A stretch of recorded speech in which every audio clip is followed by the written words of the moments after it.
Welcome to a meeting of your Planning Commission, the official local planning agency for the cities of Tampa, Temple Terrace, Plant City, and unincorporated Hillsborough County.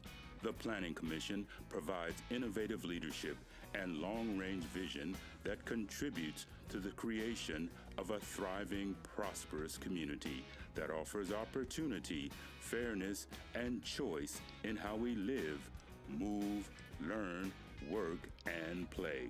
For more information about the Planning Commission, please call 813-272-5940. Follow us on social media or visit our website at planhillsborough.org.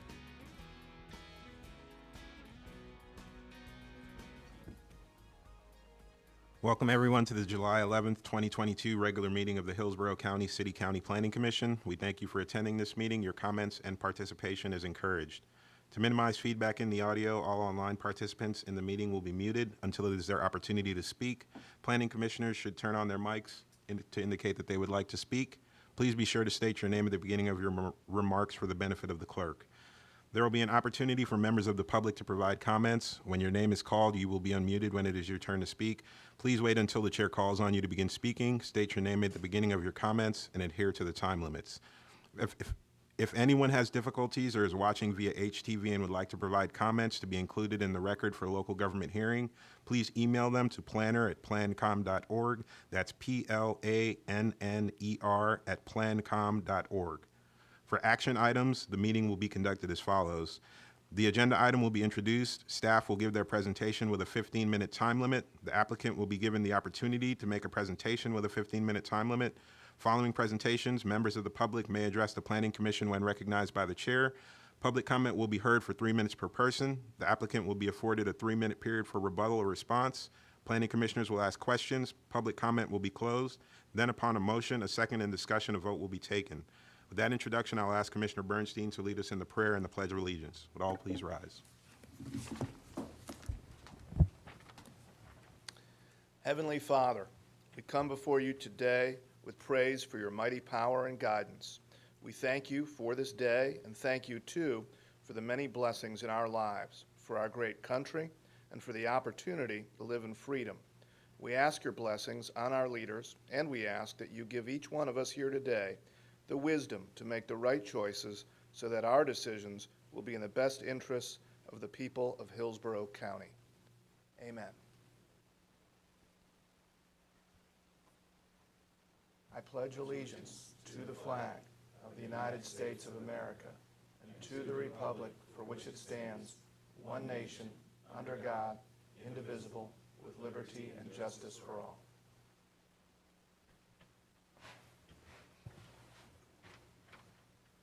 Thank you, Commissioner Bernstein. With that, I'd like to ask the clerk to go ahead and please do roll call. Good afternoon, Commissioners. Bernstein? Here. Buzza? Here. Cardenas? Here. Fernandez? Here. Handy? Commissioner Handy?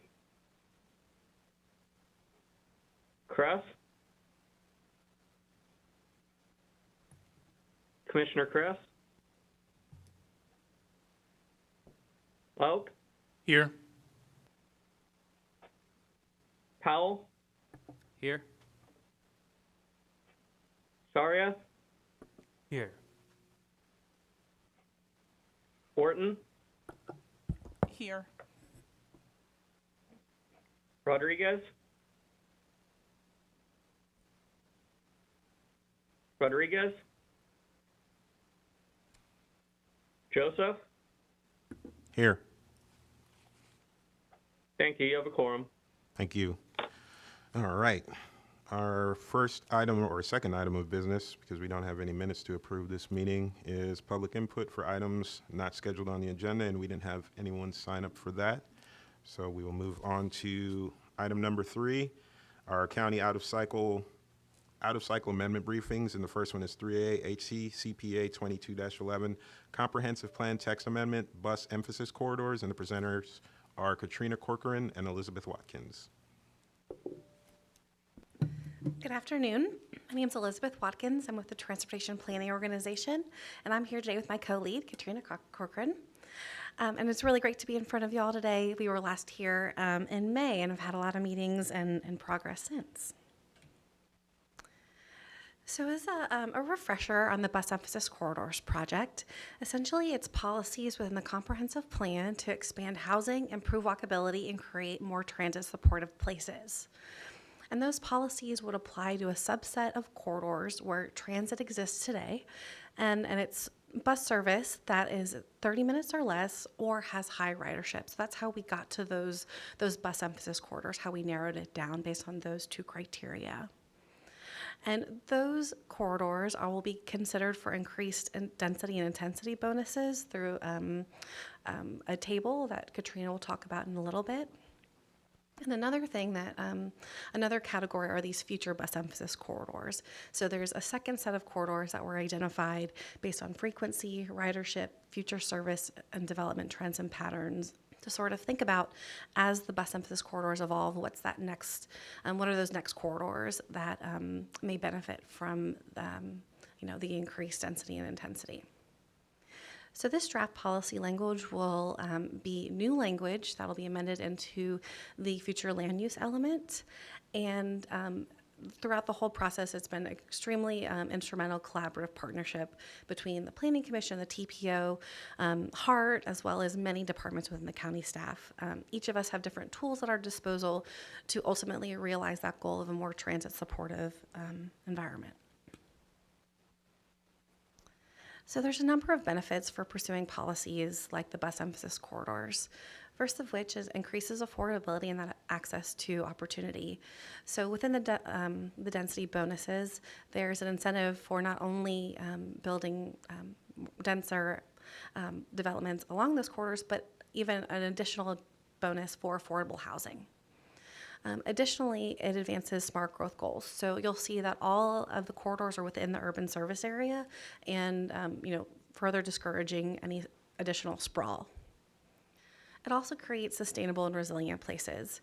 When you have the mode shift and you make a transit supportive environment and you encourage folks to try other modes, whether it's walking or taking the bus, that leads to a decrease in greenhouse gas emissions and that mode shift that we'd like to see.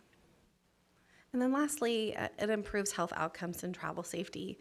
All transit riders are pedestrians at one point, and by building an environment that has, wide enough sidewalks, has safe crossings, all those sorts of things that enables people to be out and be active. So one common question that we've gotten as we've spoken to different groups are, the bus emphasis corridor sounds a whole lot like transit-oriented development. And we thought it was important to kind of distinguish the two because they are very much related. One way in which they're different is the proposed BEC policies, those align with existing local bus service, while transit-oriented development, that's aligned with fixed guideway transit. So think light rail, think ferry, those types of transit services that are very much fixed and you can't move the routes very easily or the stations. Another key difference is that the bus emphasis corridors are proposed policies, and we are proposed policies, but we do have bus service today. Transit and development, we're lucky to have policies already, but we don't have any within unincorporated Hillsborough County today. So I think it makes sense to, providing those policies with the transits that we have available to our community today. So next I'll jump into the map of exactly where these corridors are. But I wanted to make a few things clear up front, the difference between those bus emphasis corridors or those future bus emphasis corridors. So you'll notice in the map, all the green lines, those are the bus emphasis corridors that would be eligible for the density bonus. So it follows the where that transit service is today and has a 1/4 of a mile buffer around that because the research says about a 1/4 of a mile is what you can expect for someone to walk. And as I mentioned earlier, those corridors were defined because they have existing frequent service today or they have high ridership. In yellow, those future BECs are indicated. They are not eligible for that density bonus, but the majority of the routes that were identified as future BECs have service today. It's just 60-minute service in the unincorporated county. And really the biggest benefit of the future BECs is it really serves that planning purposes and thinking about the future. So here is the large scale map. I'll just point out a few things until, and then zoom in on a few key areas. First of which you can see that Temple Terrace, as well as the city of Tampa, is grayed out. This was just to visually show that this only applies to the unincorporated county because the policies will live in the Hillsborough County Comp Plan as well as the Land Development Code. But we thought it was important to still show some transparency because these corridors go through the areas. So showing that connectivity. Second, I'd like to point out that, especially in the town and country area, you'll notice that the entire route doesn't extend the whole way where this service exists today. And the reason that is because we removed any segments of the corridors that are in the coastal high hazard area.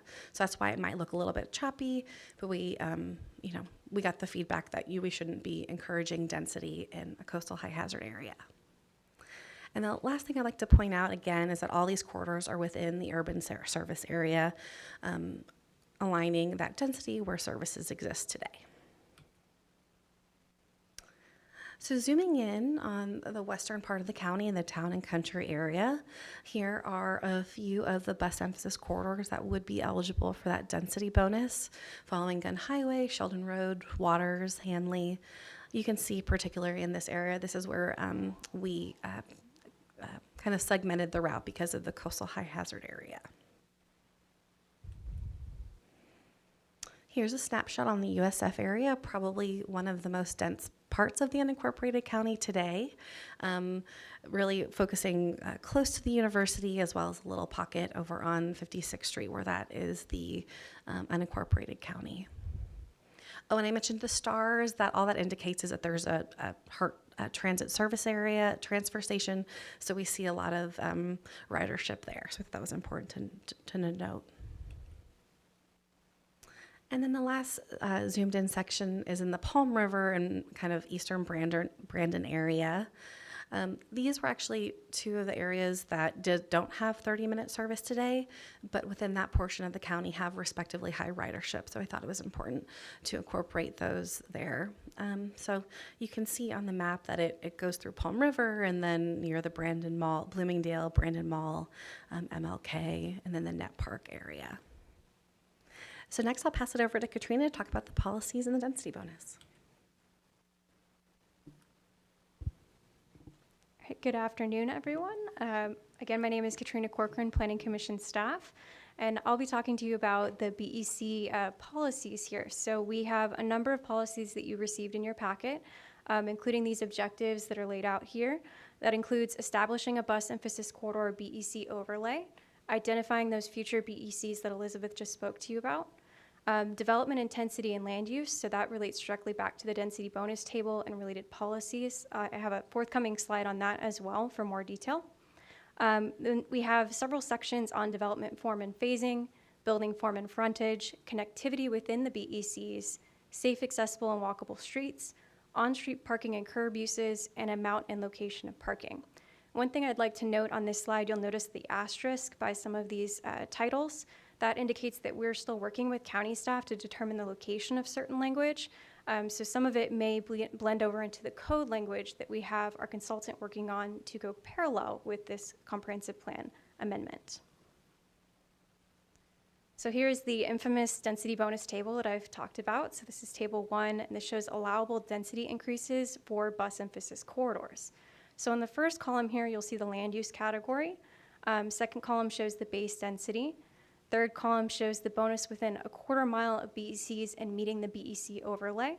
So that's tier 1, if you will. And then in the fourth and final column, you'll see the bonus maximum if incorporating affordable housing or transfer of development rights, or TDR. So for example, with Res 9, you start with the base density of 9. For that first tier bonus, you can get up to 12 units per acre, and then all the way up to 18 if you incorporate affordable housing or transfer of development rights.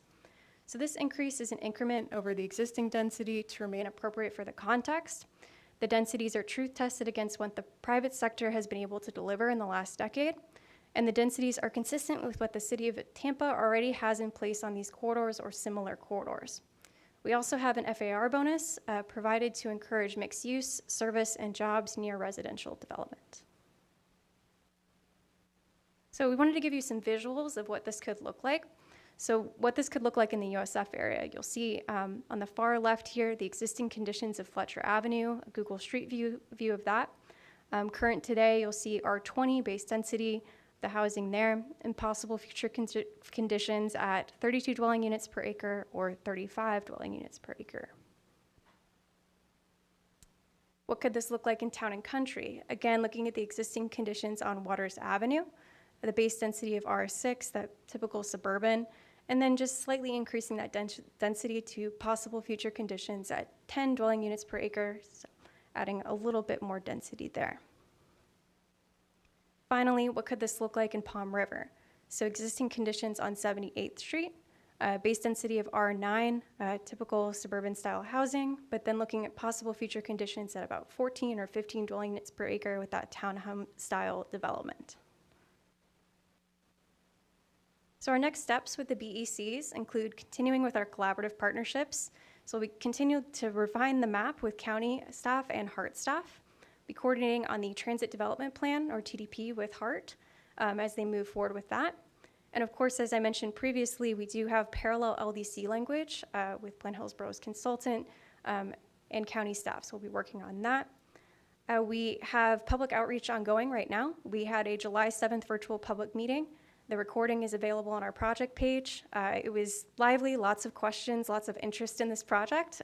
Probably the most lively public meeting I've been a part of so far, so it was interesting. And our draft language and map are available for public comment currently on our webpage, and that will go through July 22nd. And we'll continue, of course, to coordinate on the TDP outreach with HART. And one point we did want to drive home with this is that this initial concept is incentive-based. So it's not required, it doesn't change anything for any property owners, but it does allow them to utilize that bonus. Future phases may be more regulatory in nature. However, what we're doing right now is this official phase 1, very incentive-based, not requiring anything, and future more regulatory phases would have more significant public outreach, ensuring that everyone was aware of any changes.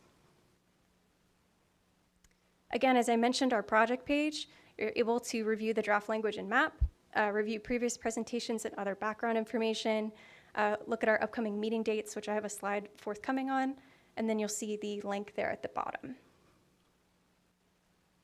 Important dates forthcoming. On August 8th, we'll be back before you for a public hearing. On August 11th, we'll have a BOCC transmittal hearing, and should the BOCC transmit, we'll have an October 13th BOCC adoption hearing. Again, I mentioned that land development code amendment that's parallel and running with this. Important note of date, they would also be coming on August 8th for a briefing in front of you all on that LDC language. On August 10th, it will go forward in front of the BOCC with another date in September. October 10th would be the Planning Commission consistency finding for that LDC language. And finally, there would be an October 20th BOCC adoption hearing. That concludes our presentation. Be happy to answer any questions that you may have. Thank you. Thank you. All right. Were there any questions or comments from the commissioners? Yes, Commissioner Fernandez. The quarter-mile area, is that if the property just touches that quarter mile, or it says within? So I'm curious how the property would be eligible inside that area. Sorry.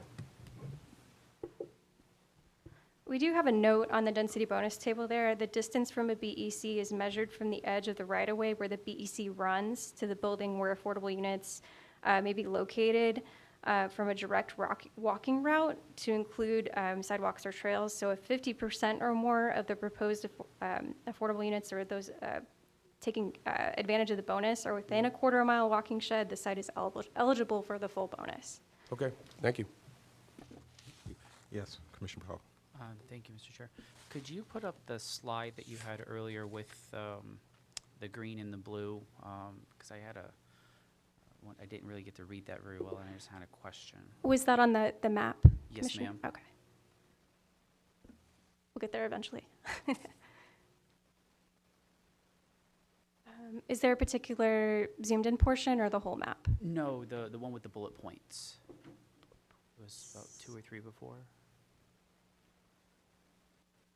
One more, right there. Okay.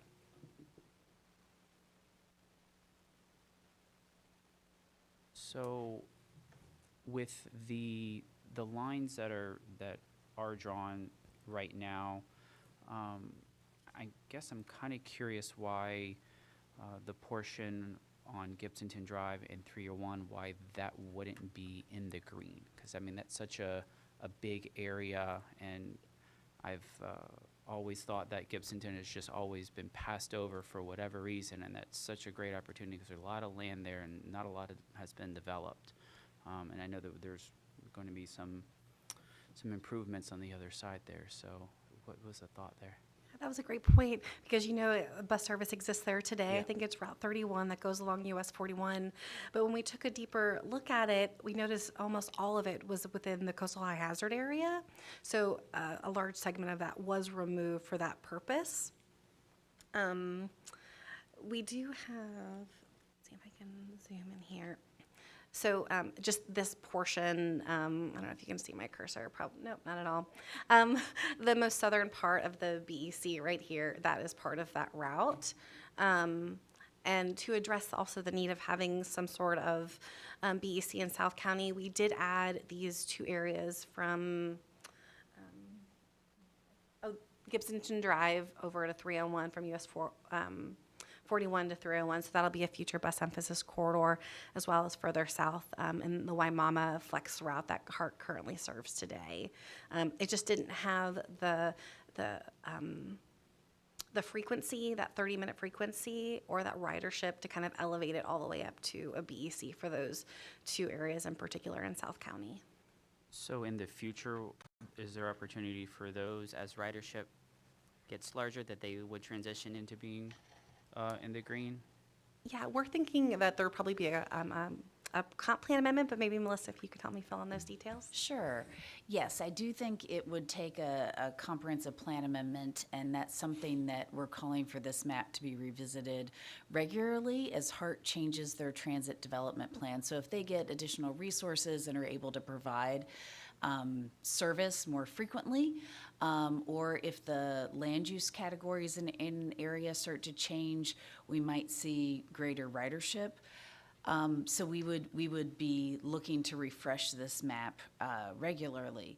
The other thing that I would mention is that there are some policies related to the future bus emphasis corridors, because we don't want to lose the opportunity to be creating a more walkable environment there that would support folks getting to the bus. There are requirements for things to be reviewed as part of their rezoning, like the minimum density. That's something that's a policy in the plan today, that you're supposed to build at a minimum density of 75% of your land use category. But there are a number of exceptions to that, and there's policy related to the future bus emphasis corridors that should be reviewed differently, because maybe we don't want them getting out of building that density like we might allow in other areas of the urban service area. So trying to encourage a little bit more density, but not offering the full bonuses that the green corridors get. Okay. Well, I just think that is maybe something to reconsider.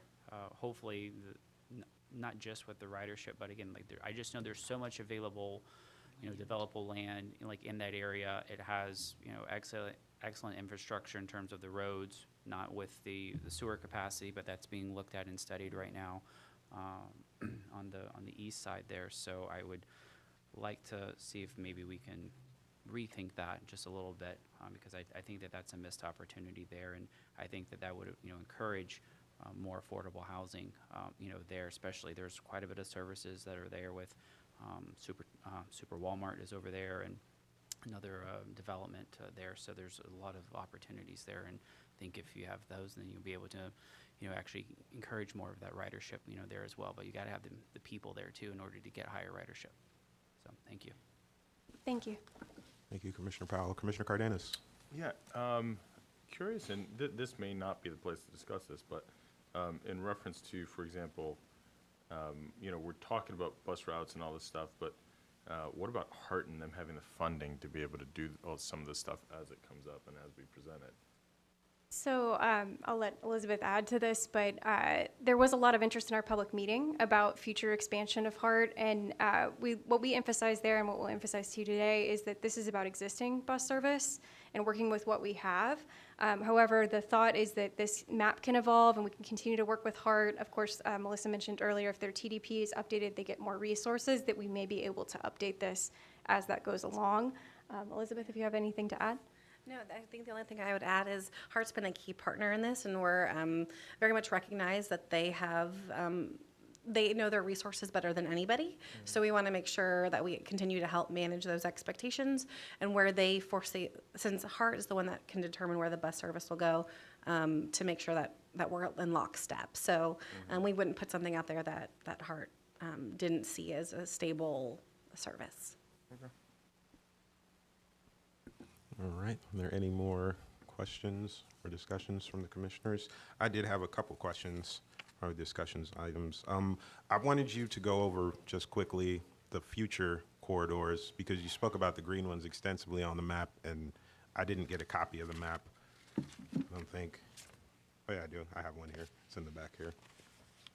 I'll close up, not a wide view It's of probably not easy to see. Yeah, Sorry yeah. about that. So I just wanted you to talk about them, just so we know where they are and what your thoughts were on how they came about and why they are good locations to be future BECs. Yeah, So, that's a great question. I'm glad that you brought that up because usually folks have been really focused on where does the bonus apply today. But so the future bus emphasis corridors, they were a part of the initial bus emphasis corridors in version 1.0. It was wherever there was consistent service, but since we got feedback that we needed to kind of narrow down a little bit. So they're kind of spread throughout the county. You can see they're in Dale Mabry, that follows the corridor on Bierce. And those are areas where there is service today, but it's that 60-minute service. And it didn't have as much ridership compared to the other routes in that vicinity. So that's really how we came about to define those unincorporated. So the majority do have 60-minute service. I would like to point out just one area, I think that's along that Gibsonton Drive. That's where service doesn't exist today, but there was a study from 2014 that highlighted the need for that service, so we thought that was important to be consistent with other plans and highlight that, within the future BECs. Does that add anything to? and I had a question also on affordable housing. You spoke about a density bonus for affordable housing, but is there any more that we're doing to really see that affordable housing lands on these corridors? And one of the reasons I asked that is because in one of the images you showed, close to the USF campus, just before the VA hospital, I drive by about every day. So I know that housing project that you showed, and if that gets replaced with high density, which is great because of the University Mall project, if there's no affordability in there, there's gonna be a completely new, group of people living there. So I'm just wondering if there was anything else or any thoughts or discussions even amongst the meetings and the people you're meeting with about really looking at getting some sort of affordability back into here as part of that density. So thank you for that question. We've been working closely with the housing section leads. I believe you've had presentations on the housing section, which is also being updated in the unincorporated Hillsborough County Comprehensive Plan. So we've been making sure that this is a separate bonus table than the affordable housing density bonus that you may have been briefed on previously, but we've been trying to work in lockstep with them. We are trying to not have duplicative language from the housing section in here, but still encouraging that, especially with that. Are you still able to see my presentation on here? I'll show it. Go back to the slide here. Oh, I think I went the wrong direction. But that fourth column in the density table, which I will get to eventually, here we go, really encouraging that extra bonus with that bonus max, incorporating that back into affordable housing. So we have been working closely with the housing leads and making sure that this is a big part of our discussion with these continuing meetings with Hart and county staff. Elizabeth, I don't know if you have anything to add. No? Okay. If I could just add, I would say that the incorporation of affordable housing would have to meet all of the requirements of the regular affordable housing density bonus. So that requires at least 20% of the units to be affordable. And that's something that we've gotten some feedback on, or that's what it's required in the plan today. As the housing element's been moving forward, we've gotten some feedback that that threshold might be low, or that really if a developer is going to choose to do affordable housing, they're going to do much more than that, and they're not. It originally was sort of intended that, oh, let's have some affordable housing integrated in with a market rate project. That's not often how it actually ends up happening. Often it's somebody like Blue Sky developers who are working in the university area who come in and do, 50, 60% affordable, like a much bigger amount, because they're getting funding from the county or the state to do that.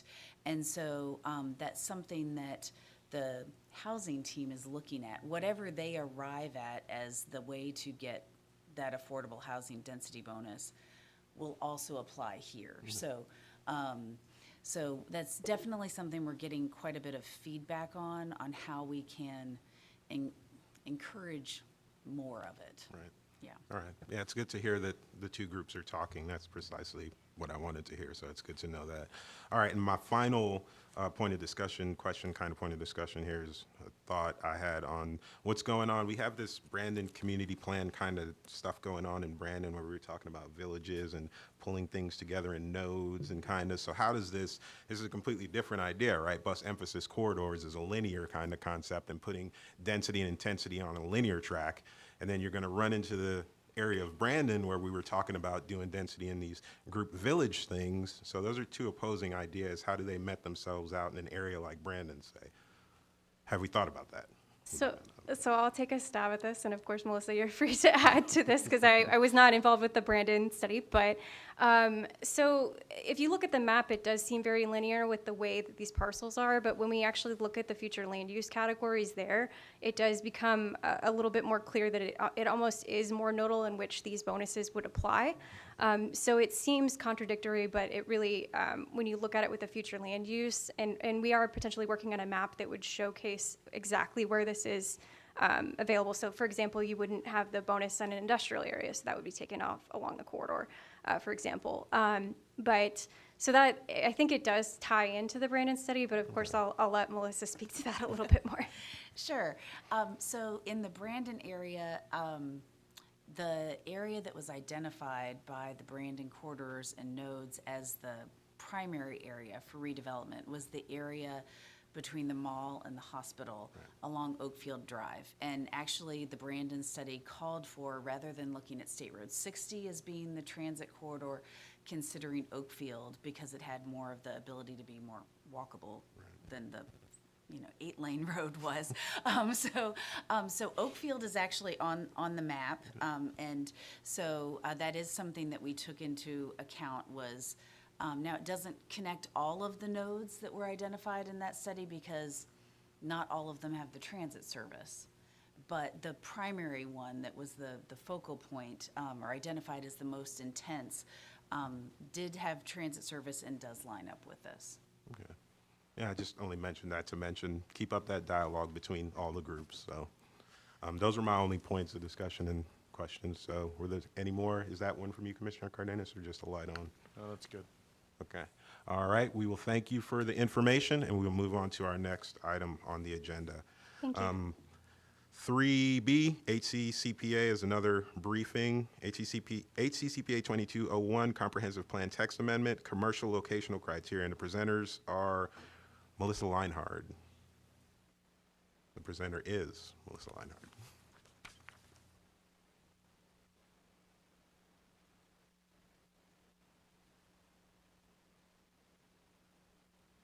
Mike. Oh, there we go. I don't want to be too loud up here. So the item that I'm presenting today is the Commercial Locational Criteria Study. This is the second briefing. We were here, I believe, on May 11th to brief to you all the first time around. And essentially today we're going to be focusing on the fourth draft which is now available and on the website. And we've gone through quite a few iterations so far. I should probably share as a presentation. Pardon me. So a little bit of background on why we're here. The commercial locational criteria language is currently found in the future land use element.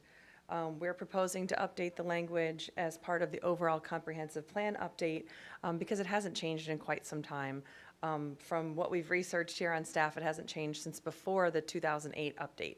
So again, it's been some time and we've been using the same map since that's been adopted in the plan. So Planning Commission staff, as part of the overall update, we tasked a consultant and we've been working with S&ME with revising the provisions to ensure that residents can meet their daily needs for goods and services near their communities, that commercial activities are integrated seamlessly into those residential neighborhoods. And by that, I don't mean actually inside next to a single-family residential home.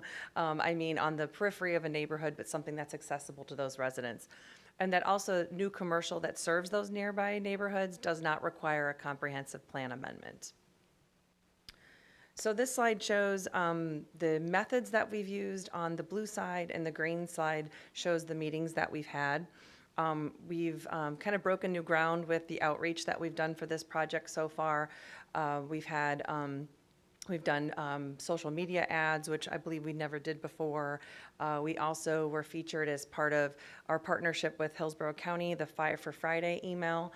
This study and the survey was advertised that way. We've also had, so we had a community comment wall on the website. Again, the survey that I mentioned, several advertisements in the newspaper. We've been featured in our newsletter with Plan Hillsborough. And then we've also had a lot of meetings. In the fall, we met with the planning commissioners as a group, and then we've had individual interviews with the Board of County Commissioners that occurred in November of last year. We originally had 2 community meetings as part of our scope with the consultant. We've since grown that. We had a 3rd community meeting recently, and we've added a 4th community meeting, which will be occurring this Thursday evening at 6 o'clock. We've also conducted several stakeholder interviews.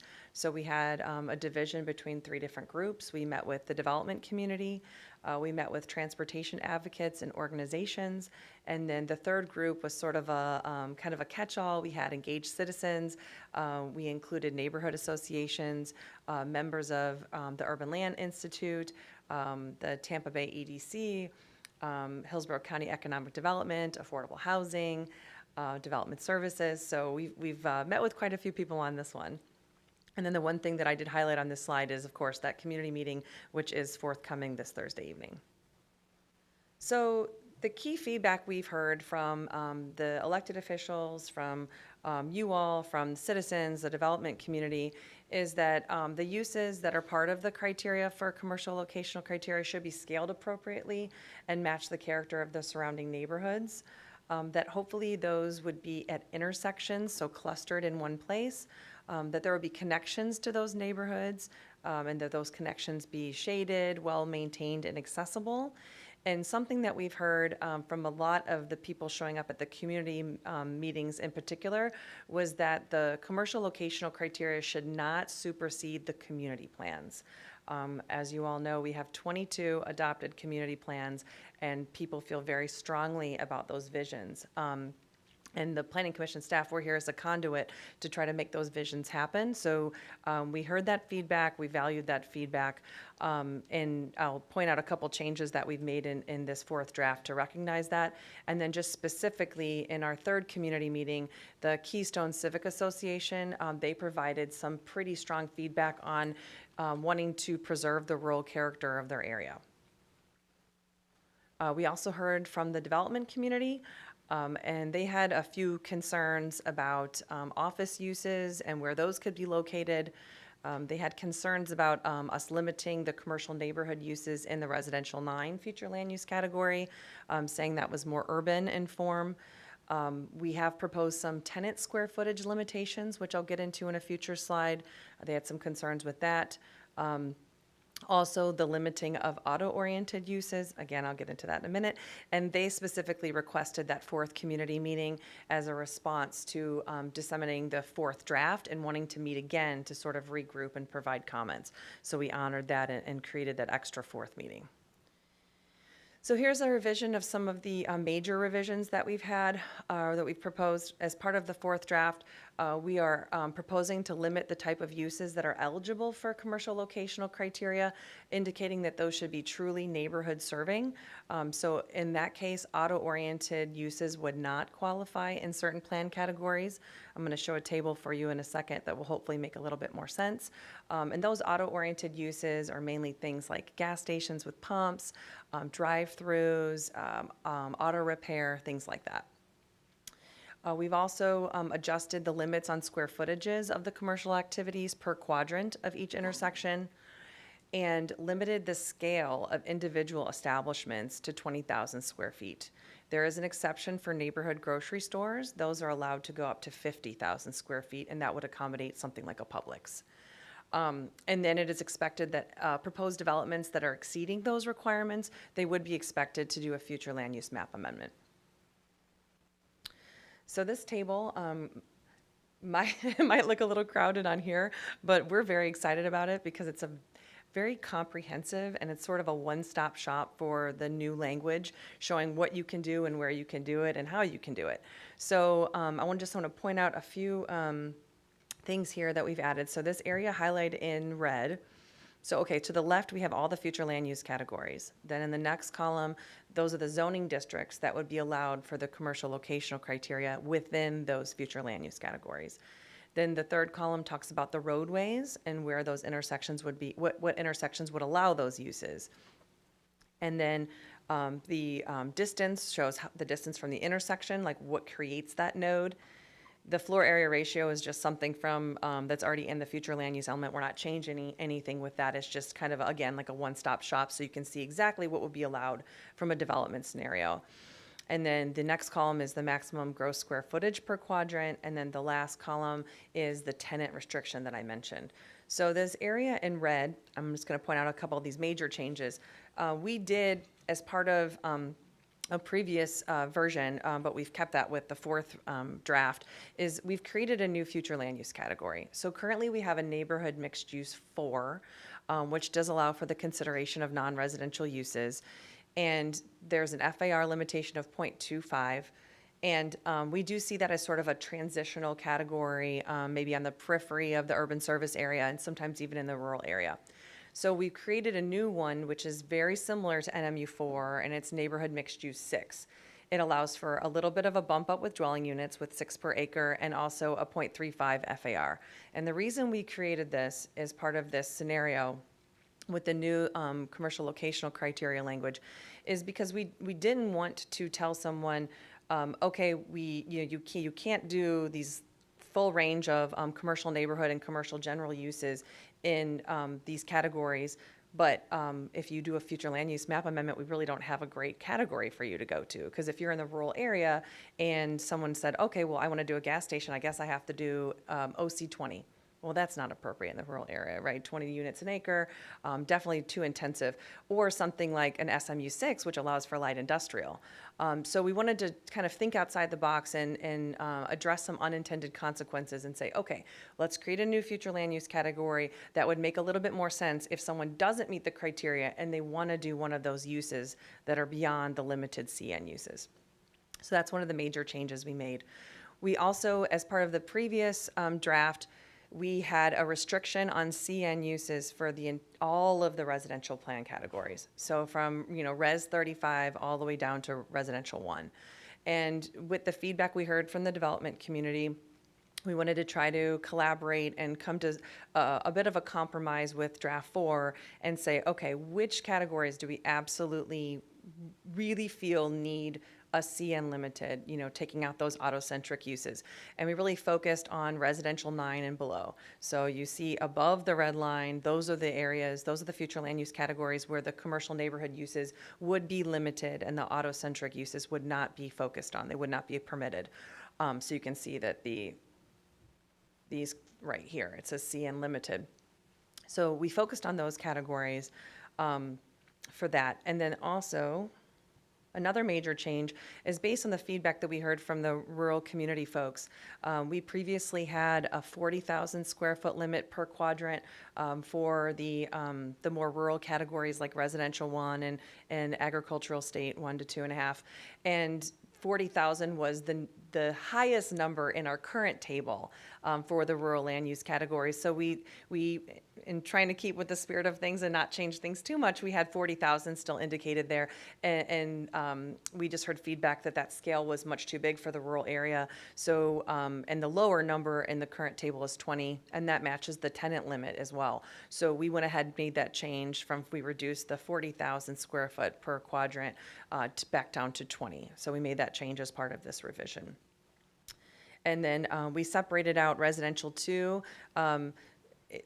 Residential 2 can feel a little suburban, and it also can feel a little rural. It's kind of one of those categories that can kind of fall in either category depending on what situation you're thinking about. So we kind of narrowed out residential 2 as a transitional future land use category, and the limit in that quadrant is 50,000 square feet. So as opposed to, as you keep going up in intensity, you know, the residential 4 to 9, they have 110, as you can see on the square right below that one. Let's see, I think that's all the major changes from this slide. But just pointing out again that these residential categories here, residential 12, 16, 20, and 35, those all had the limited CN with the previous draft, and that has been modified with this one. So another thing that we revisited for the CLC criteria we really wanted to focus on is the waivers. Currently, we get a lot of waiver requests, which is an indicator to me and my team that, you know, we need to revisit that and kind of think that through a little bit differently. So currently, the waivers that are allowed, they're allowed to location and distance requirements. So you have an intersection, there's a prescriptive distance that you need to be from it, and you can basically say, I am 100 feet from the intersection, and I would like to waive the commercial locational criteria. The only thing we cannot waive with the adopted language today is square footage. So each quadrant has a limit, and that limit is set. So if someone wants to go to 75,000 and they only have 50 per quadrant, they would not be allowed to do so. And that's expressly written. And again, like I mentioned before, the map we're using is quite outdated. It's the 2040 LRTP map for the highway cost affordable.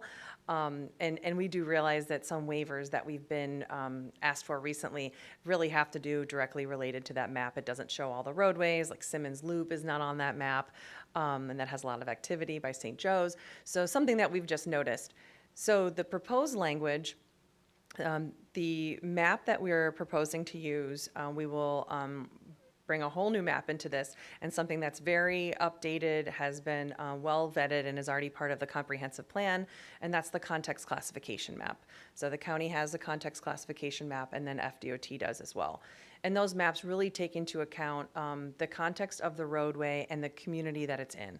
So my team looked at the context classification map, for instance, when it was going through for the approval process, mostly against the community plans. So what community plan nodes are listed, where do people want to see development on 92, that sort of thing. So we really looked at those as well, and it's really become a good connection piece between, you know, the mobility component and then getting into the land use. So we're proposing to use the context classification map, and then the two waivers that would be allowed with the proposed language in draft 4 is the building placement. So we have some design requirements that I'll get into in a minute as well. And the building placement, we just thought, in case there is some kind of geographical constraint, if there's a wetland or something like that, that would prohibit someone from placing a building in a certain spot, that would be a good option to have a waiver that's possible for that. And then the other waiver eligibility would be for the requirements. We have a new requirement for separation between nodes. I also have a table for that as well that I'll show you. So those are the two that we're proposing, but it would prohibit waivers to uses. So those CN limited uses, say if you're in residential 6 and you wanted to do, you wanted to do a drive-through, that would not be allowed with the language that's proposed today. That would also apply to the square footages and the distance requirements. So this is the table that I was referring to with the nodal separation. So if you can see like the first line and actually the first column of each going left to right and also top to bottom, that shows the rural context classification. So no matter where you are, if you're on a rural classified roadway, the separation would be 2 miles. And then when you have something that's maybe more urbanized or something that has a different flavor and character and is more like commercial, like suburban commercial, when it intersects with other suburban commercial, there's no separation. Or as it tapers down, it meets up to suburban residential street, then there's a 1 mile separation. So the table really corresponds with the character of the roadway and how one roadway intersects with another. Another one I would point out is like the suburban town that recognizes more of the town centers from the community plans. So like the Riverview downtown or Ruskin Town Center, you wouldn't want to separate out those uses a mile apart. You would want to concentrate those in the downtown area where people feel like they would want to go to for their goods and services in one location. And then something else we've added, we wanted to address some site and building design standards, just to kind of get back to more urban design principles. And some examples of that are lighting, building massing, landscaping, those types of things. And then we've also added language to require connections to adjacent neighborhoods whenever it's practicable. And again, maintaining that consistency with the community plans. The current language is sort of quiet about the community plans, even though we honor them as part of our consistency findings. We wanted to, based on the feedback we received, really provide for a definitive policy saying the community plans are not changing, the community visions are not changing, this is not affecting that. This might provide another option for non-residential in a community, but it doesn't take away from anything that's already been established and adopted. And this is our proposed timeline. So we're here today in July. Again, we have that community meeting on Thursday, the 14th of this week. We have our 5th draft, which will hopefully have some minor revisions, scheduled for later this month. And then August 8th for the Planning Commission public hearing, August 11th for the transmittal hearing at the Board of County Commissioners, and then a draft 6, which will come in the fall based on all that feedback. And then hopefully the Board of County Commissioner adoption in October. So I'm guessing someone wants me to go back to a slide because there's a lot of information in here. So I'm finished my presentation, but I'm here for questions and clarifications. I'm probably guessing this one. Thank you. Are there any questions on this one or discussions from the commissioners on this one? No? I had one quick question for you, of course, but you had mentioned gas stations with pumps not being allowed. Are there gas stations without pumps that are allowed? I'm sorry, I misspoke. I meant convenience stores with pumps. Okay. Yes, gas stations without pumps would be weird. All right. And seeing no more questions or discussions from the commissioners, we will thank you for the presentation. Well, you get off easy. Appreciate it. We will move on to our next agenda item. These are action items now, so we're going into 4A. It's the City of Tampa Comprehensive Plan Vision Update. And the presenters are Melissa Dickens, Jennifer Malone, and Stephen Benson.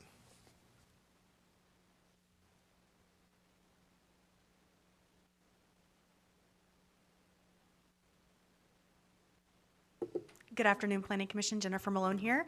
I'll be presenting along with Stephen Benson from the City of Tampa, and Melissa Dickens is joining us virtually today. We're here to provide an update on all of the vision outreach that we did that's going to feed into the Tampa Comprehensive Plan and the survey results. I just want to take a moment to thank the community for participating in this outreach and taking the survey. You're going to see some pretty great metrics on the next couple of slides showing just how many responses we received. So I'll turn it over to Stephen. Thanks, Jennifer. Stephen Benson with the City of Tampa. It's great to be here in person again, and I just want to thank each of you for your service. I've sat in this seat before, and so I know how hard of a job it is, and so just thank you for doing the work that you do. We are thrilled to be able to work with the Planning Commission to update the city's comp plan. This presentation is focused on the initial outreach that was done as part of the vision and development of those themes that are going to be driving the plan update going forward. This point which we're at right now, summer of 2022, is where we're going to be taking this updated vision back to City Council for adoption through resolution. In the fall, we'll be working to update and combine the potable water, wastewater, and stormwater sections as part of the One Water initiative, which is Consolidated Water Resource Management. And it's a best practice that the Planning Commission worked with the county to deliver as well. In the winter, we'll be bringing you the updated future land use assessment, which will be driving the update to the land use categories and the land use section of the plan. And then in the spring, as part of the city's initiative to update our master mobility plan, we'll be bringing you an updated mobility section to adopt into the 2045 plan as well. So what is a comprehensive plan vision? You all know it's the overarching theme, the overarching vision for 2045 that we would like to see. It's the desired state of the future. So it prompts the community to produce a collective viewpoint, not an individual viewpoint, but really a collaborative, collective viewpoint of ideas, issues, and opportunities that are going to impact the future of Tampa. The visions can be expressed, of course, as a statement or a set of statements. We're using both for ours. And community participation is really what's driving what went into the vision. And that is what allows us to say that we feel like we have strong buy-in, we have representation, and a meaningful foundation upon which to build policy. So where have we been and what's next? As I think we brought to you before, we sort of drafted this vision based upon the numerous opportunities that the public has had to participate and recent initiatives. So the Transforming Tampa's Tomorrow initiative, some of the work that was done with the 2045 Long Range Transportation Plan update, all those different initiatives that have occurred over the last few years. We're taking all of that, and that was what was used to create the draft vision. And then we went out to the public and said, did we get it right? Did we hear you right? What needs to be tweaked or adjusted? And that that product is what we're bringing to you today, and that's what will be used to drive the update to the goals, objectives, and policies in the plan. And now I'll hand over to Melissa to speak more in depth about the outreach strategy. Thanks so much, Stephen. Can you all hear me in the room? Yes, kind of. If you speak up a little bit, it'd be better. Okay, I'll speak up. So I'm going to touch on our approach to getting community input on the vision. As Stephen mentioned, we wanted to hear from the community. Did we get it right? What else do we need to include? And we wanted to make sure that we heard from as many people from across the city as possible. So the first step in that process was to make the information on the vision survey, as well as the information about the comprehensive plan, accessible. We wanted it to be easy and convenient to take the survey. We wanted it to be something that folks could share with their friends, their neighbors. And so we took a few different tactics, or developed a few different tactics in order to do that. We created FAQ on the comprehensive plan, both a flyer and some videos on the comprehensive plan. We also created a QR code so that it was easy to access the survey. We created both surveys and background materials in English and in Spanish, and we shared them through a variety of different channels to ensure we were reaching as broad of the community as possible. We also had both electronic and paper surveys available for folks to be able to take the survey. And we went out into the community. We were at 23 different meetings across the city, presenting information on the plan update and presenting information on the vision survey. Could we go back one slide? I think for some reason, thanks. And so we wanted to make sure that we were sharing it not only with neighborhood associations, with community groups, but also that we were there out in the community where the community already was. So we were at places like libraries, like street fairs. We wanted to hit a variety of different events and venues across the city to share information about this process. We also utilized traditional and social media as part of the outreach. We wanted to share information in radio, in newspapers, on different social media campaigns in both English and Spanish. We also hosted a virtual open house where members of the community had an opportunity to ask questions and learn more about the comprehensive plan update.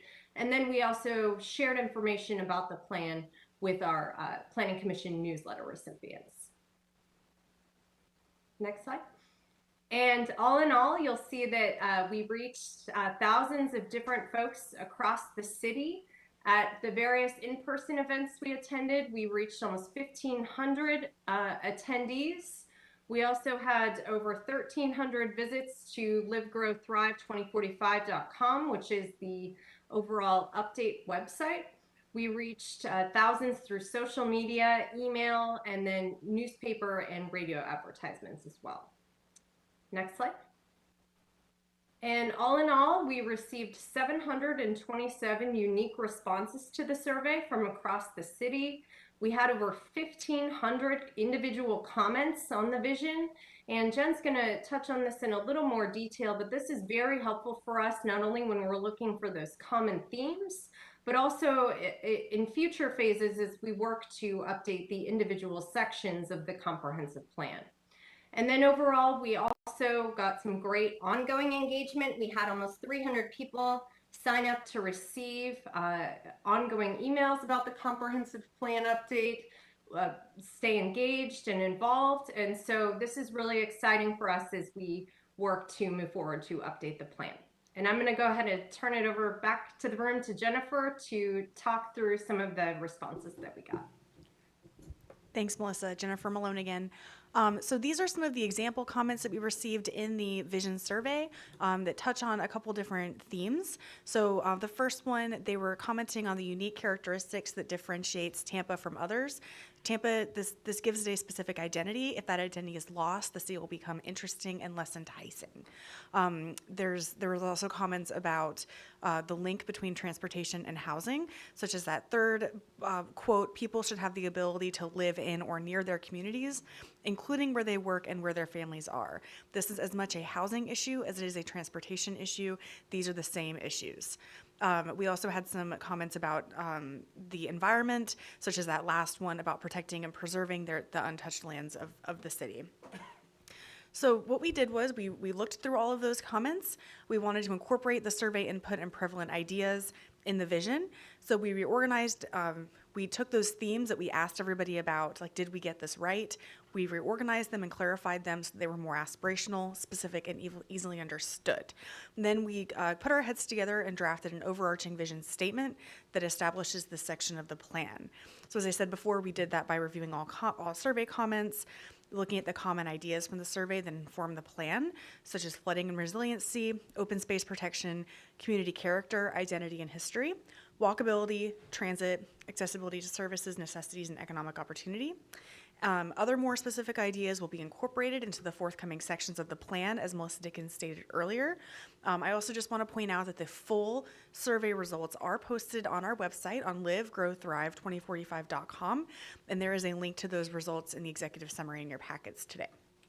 So this is what we ended up with. This is what's before you today for approval by resolution to be transmitted to City Council. The vision statement is Tampa is an inclusive, sustainable, and resilient city where the natural environment, historic character, and a diversity of cultures enable a vibrant setting for all. This is followed by 9 vision themes that begin with the statement in 2045. All residents have equal access to a high quality of life and opportunity, regardless of background. The natural environment, water resources, clean air, and open space are valued and protected.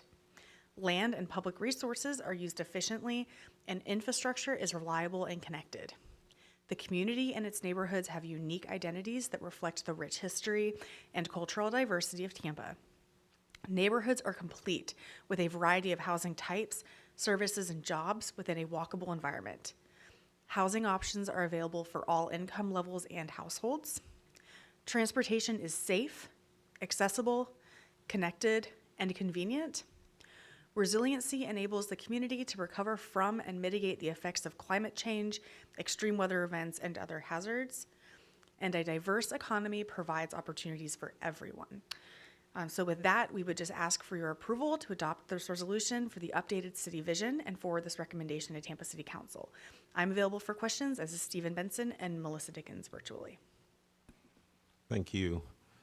All right, we did have one person sign up to give public comment on this one. I didn't see them on the WebEx, so I'll check with those online. I have a Vishnu Malhotra.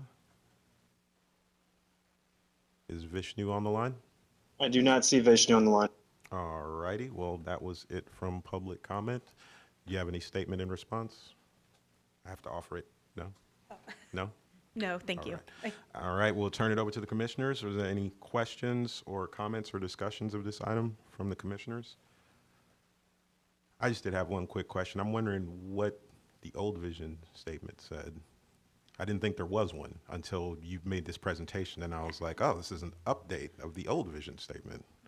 Yeah, there is a vision in the 2040 plan that is currently adopted. I can send it to you after this meeting, but it is incorporated into that plan. Yeah, I'll just, send it to me. I'm just curious. Thank you. No problem. All right, and with that, we will thank you for the, whoa, we got to make a motion. I forgot. Okay, we'll go ahead and close public comment on this item and open it up to the commissioners for motions on this item. Commissioner Handy. Sorry, I missed the comment period, but I did want to make a quick comment. In light of recent happenings, I'm a little concerned about this, and I don't know how it would fit into a comp plan, but I'm going to throw it out there because the language is here. It says all residents have equitable access to a high quality of life and opportunity regardless of background. Well, recent developments have made that not available to women in this country and possibly this state. So it makes me wonder, is there any recourse for, as a city or as part of the comp plan, or how does one address the lack of equity now facing women in this country and in this state and certainly in the city of Tampa, because women no longer have equitable access to a high quality of life and economic opportunity because of forced birth, forced pregnancy, lack of healthcare and reproductive opportunities. And I see that as a huge development that will probably be facing many cities going through similar updates. And what is 2045 going to look like for the women in Tampa? Thanks. Well, I'd just like to remind Commissioner Handy that we're speaking about the future of Tampa, not what's going on necessarily now. And we're looking at a future vision statement and its applications to existing comprehensive planning. So while your statements are valid, and I understand where you're coming from, we don't want to preclude our looking towards the future and what could be. And I think equality for all, like they just said, is a good thing. So I didn't know if the applicant wanted to say anything, if you guys had any statements to make, or. Sure, I'll provide a response as best we can. So those, the event that I think Commissioner Handy is referring to actually happened as we were finalizing these statements. so it moves fast. I'm going to defer to Stephen about how the city might address that. Yeah. Yeah, I mean, this is just the vision, so this doesn't constitute like an actual policy statement that we would take action as a result of. What this is telling us is what we heard from the community. So we would then look to translate this into actual goals, objectives, and policies like what you use for your consistency findings. So it's a little bit too soon to say, oh, there might be a policy to address that issue. We don't know that until we get into the sections of the plan and figure out how they fit into the vision. Thank you very much for clarifying. That makes me feel better. And it does sound like that this would be something to look forward to make sure that things are actually equitable. So thank you. I appreciate that. And thank you for clarifying that for us. All right. Is there any more public comment? No? All right. Then I'll reopen it up again for motions on this item from the commissioners. Commissioner Powell. Thank you, Mr. Chair.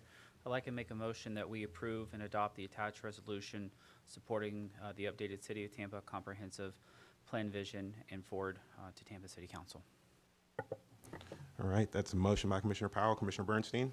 Yeah, I would second Commissioner Powell's motion. All right, that's a second to Commissioner Powell's motion by Commissioner Bernstein. Is there any more discussion of this item from the commissioners? Not seeing any. I will ask the clerk to do a roll call vote on this item.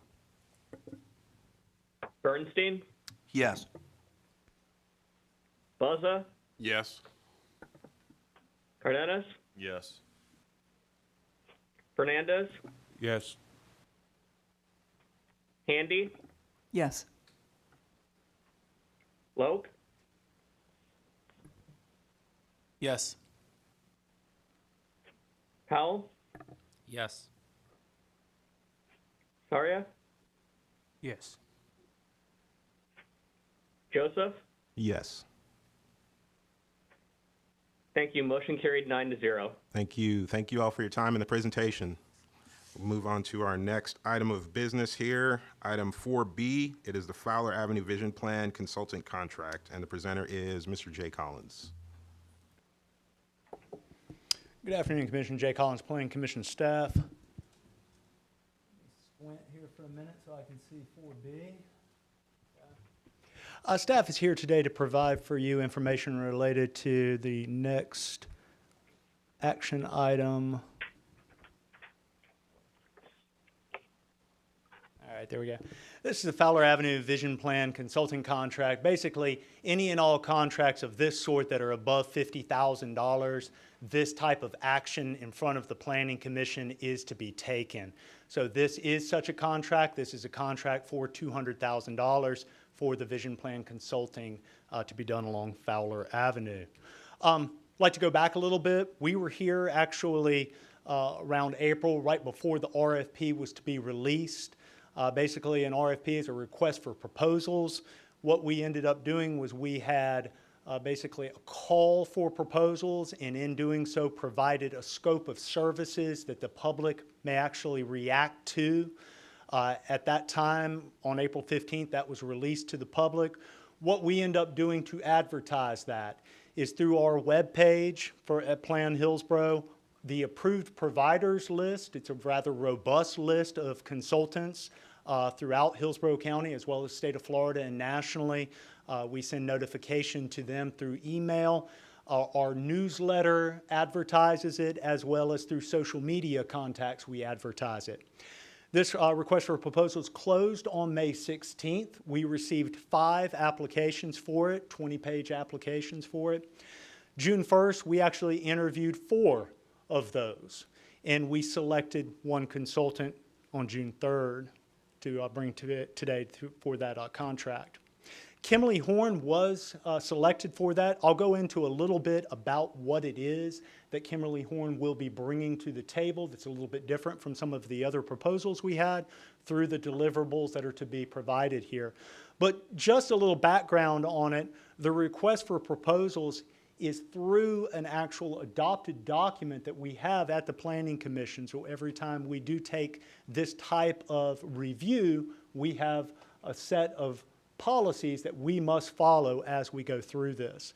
So some of the evaluation criteria that Kimberly Horn excelled at was the qualification of the staff for the project, the firm's capability to undertake the project, performance on similar projects.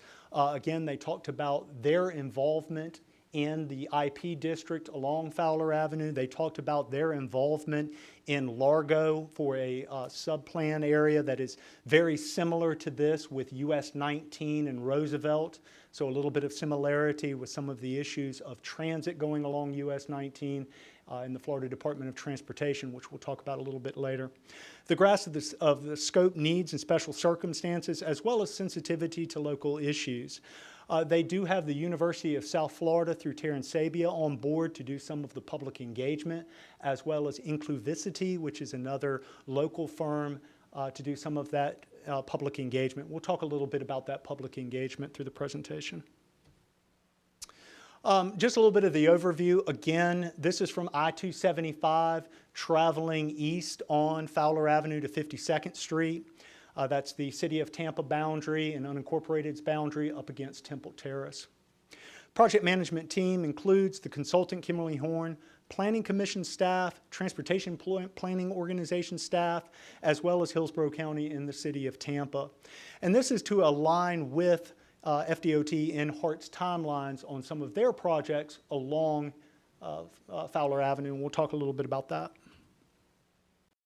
So again, this is a cohesive vision for the Florida Avenue redevelopment, or Fowler Avenue redevelopment as a vision plan. Talk a little bit about a vision and a plan, because we get that a lot. People go, well, what's a vision plan?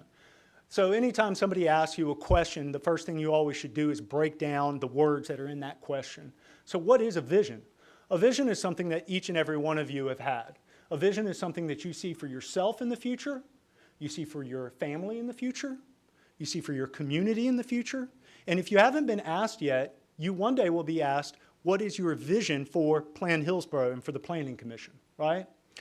So what's a plan? A plan, obviously, are the steps that are necessary to bring that vision to fruition. So that holistic community engagement, we'll talk a little bit about that. You're going to end up seeing some of the tried and true ways in which we do community engagement. You're going to see community workshops. You're going to see us showing up, whether you're in an elementary school, a church, or the mall itself, having large-scale gathering events to get as many people in. But you're also going to see some smaller things. You're going to see some kind of like sidewalk walking audits that you might have. You're going to see some small-scale meetings that you'll have to where we actually do some training with local folks that live out there, that work out there, so that they themselves can actually do some of this public engagement with their organizations, training some of the members of the community to ask some of the same questions that we will be asking early on, so that the conversation continue even while we are back in the office. Collaboration against jurisdiction and partner agencies to coordinate the planning efforts. This is paramount. We want to make sure that as this project moves through its phases, moves through the tasks that you saw in that scope of services, it is aligning with what the Florida Department of Transportation is doing for its own studies, as well as Hillsborough Area Regional Transit. And finally, some of the deliverables in this is to update comprehensive plan policy, as well as to get recommendations for some of the land development code regulations along the corridor. So you guys have seen this before. This is an aerial. This is Fowler Avenue. So again, what we want to talk about is all of that sea of surface of parking that you see there and the businesses in that area. And how does that actually relate? How do people move about either within the study area, across the street from the study area, in its relationships with Fowler Avenue? One of the things I always find interesting, where you see the Fowler Avenue vision, that blue right there, and you see those restaurants that front Fowler Avenue. If I park behind that building, that restaurant right there, I might actually be parking in the city of Tampa. And then, in unincorporated Hillsborough County. And then when I walk to the front of that building and go in that front door of that restaurant, I've entered the city of Tampa. So that's one of the big questions that we have in this, is to ask how we can actually marry these two, how we can have some conversation about some communication between the city of Tampa and unincorporated Hillsborough County with land use decisions on these areas. There are actually split parcels between the city and Tampa. So again, we've talked a little bit about some of the ongoing initiatives there. There is a PD&E that is occurring through FDOT for multimodal along Fowler Avenue. For the Hillsborough Area Regional Transit, again, there is a bus rapid transit capital improvement project and operating plan that is ongoing right now for Fowler Avenue. And then there is transit-oriented development that is working throughout from Fowler Avenue, moving its way down Florida Avenue into downtown Tampa. So the deliverables, public engagement plan. Basically, this is something very quick that comes out of the contract with the consultant, and it's the idea of how will we engage the public? What are some metrics that we can put on that to see if we are successful?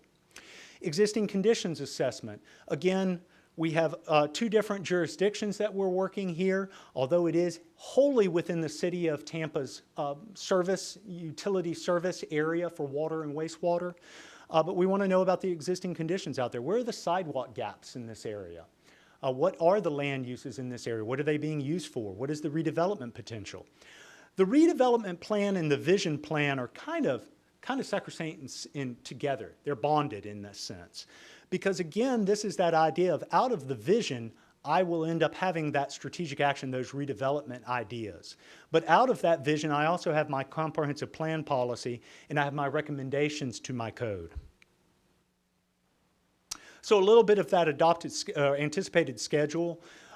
Existing plan review, there's a variety of different works that have already occurred on Fowler Avenue, and we want to build upon that. Public engagement plan, again, in the fall, and the existing conditions assessment. Basically, what are the things that we should do prior to going out and having conversations with the community? Spring 2023, the vision plan is in full effect right then. We're having meetings with the public. We're basically testing our ideas with the public, and we're in front of a variety of different boards, basically providing these briefings and updates to them.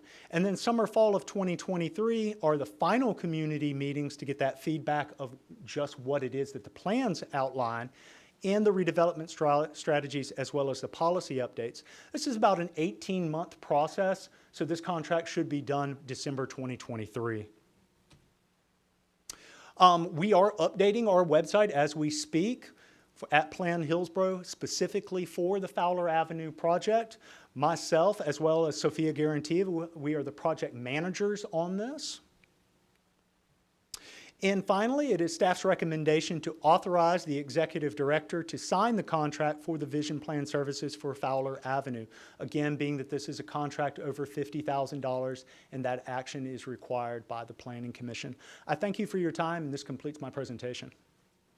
Thank you, Mr. Collins. We didn't have anyone sign up in the public comment for this one, so we will turn it right on over to the commissioners for discussions or comments on this item.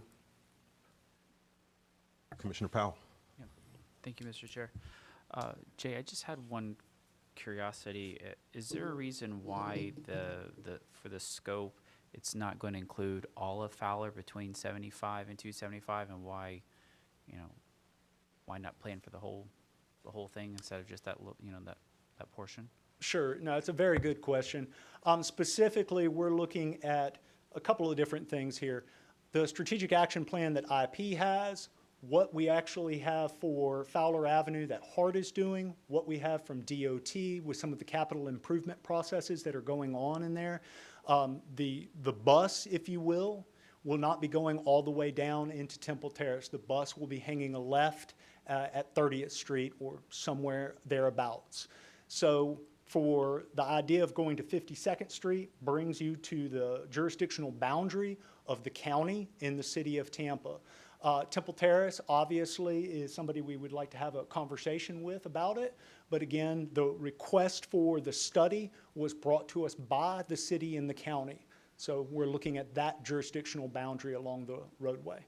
So, and then is that going to follow the proposed bus in this corridor? Is that pretty much what that is? So the bus that would be operating along Fowler Avenue and then on Florida into downtown would be operating under the transit-oriented development policies. There would be a hierarchy, if you will, I'm sure you have all seen this, of transit-oriented development policies, bus emphasis corridor policies, and then other types of corridor policies that we have in the county or in the city of Tampa. That hierarchy of development that might occur. If I could just add, okay, thank you. Two things. One, until the bus rapid transit or a more formal type of transit that qualifies as fixed guideway occurs on Fowler, it would qualify as a bus emphasis corridor. And then also we have had a discussion with the Temple Terrace interim city manager, Mr. Spina, about this project. They're very interested in participating because it could have, impacts further along. There may be recommendations that they may be interested in seeing fold into their plan long term, so that they will be a part of the larger group that's involved. Thank you. All right, were there any more questions or comments from the commissioners? I did have a couple comments on this one because I went a little crazy last time it was presented and wasn't too happy about it. And after a little more thorough review, I think there's some pretty good high points on it. I mean, besides the fact that we're kind of bringing all these old projects together and trying to make a definitive, single overarching view of the place, I think it's really good when you read through the contract how that you all are trying to go about this with the outreach to the community, with creating community ambassadors, by setting up these teams of management, teams of like, you know, specialists in different areas and things like that. So I think it's a very smart way of going about the whole thing. First time I went through it, I was kind of worried about the cost of the whole thing and the fact that it was a visioning. And I was like, well, I'm kind of paying all this money to have a vision done. But when you read through it, it's more of a visioning and implementation planning. And that implementation planning is really important. And although a lot of it's not nailed out just yet, because some of it's going to come from the visioning, right? There's a clear focus, even monetarily, when you look at the way the money's broken down in the contract, that you can tell they're kind of hedging toward like really putting some emphasis on making whatever they vision get implemented, right? There's clear time and money that's thought of already right now to being put towards that. And I think that's a very good thing, so that hopefully we don't end up with just a vision plan that goes nowhere, and that we could still very well end up with that. But I think this is a step in a better direction the way we're going about this. I wanted to commend you for that and say that I really do support it now, and I think it'll be a good thing in the long run. So, Thanks, sir. are there any more comments besides those long-winded ones? Yes, please, Commissioner Fernandez. Thank you, Mr. Chairman. I was just curious. Oh, Mike. Thank you, Mr. Chairman. I was just curious, you know, we're studying this corridor. Is there, and I know this might not be information you have, but is there any plans to reconnect HART to USF? There are no HART buses that go on campus. So I don't specifically have that information, but most certainly when we have meetings with HART, we can relay that question to them. Okay, it actually personally affected me once. I know a lot of employees that work at USF that were left high and dry with no transportation. So just an important factor when we're studying a corridor heading in that direction. A very good point, Commissioner Fernandez. I assumed USF would be a part of all this, but I didn't really see USF listed. I just kind of, they're there, so I was like, well, obviously they're going to be there, but it wasn't really too spoken about. So, any more questions or comments from the commissioners? All right, not seeing any at this time, I'll go on ahead and close the public comment on this item and open it up to motions on this item from the commissioners. Commissioner Bernstein. Thank you, Mr. Chair. At this time, I would move that we authorize the executive director to sign a contract for Fowler Avenue Vision Plan Consultant as proposed today. All right, so motion to have the executive director sign the contract. Is there a second? Commissioner Buzza, sorry. I'll second. All right, we have a second to Commissioner Bernstein's motion to have the executive director sign. That second was by Commissioner Buzza. All right. Are there any more discussions or questions or comments from the commissioners? This time, not seeing any, I will ask the clerk to go ahead and do a roll call vote on this item. Bernstein? Yes. Buzza? Yes. Cardenas? Yes. Fernandez? Yes. Handy? Yes. Loke? Abstain.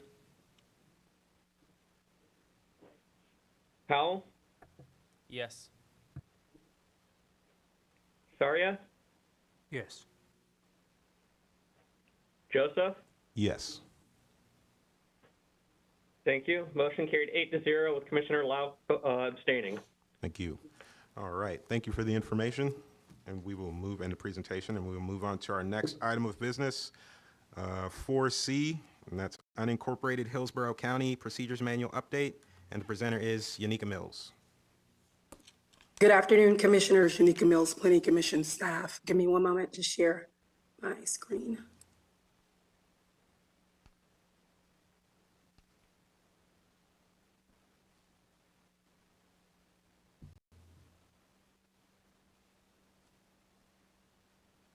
Again, good afternoon, Commissioners. Unica Mills, Planning Commission staff. I'm here to present the Hillsborough County Plan Amendment Procedures Manual Update. The Procedures Manual is the document that guides the process of plan amendments for unincorporated Hillsborough County.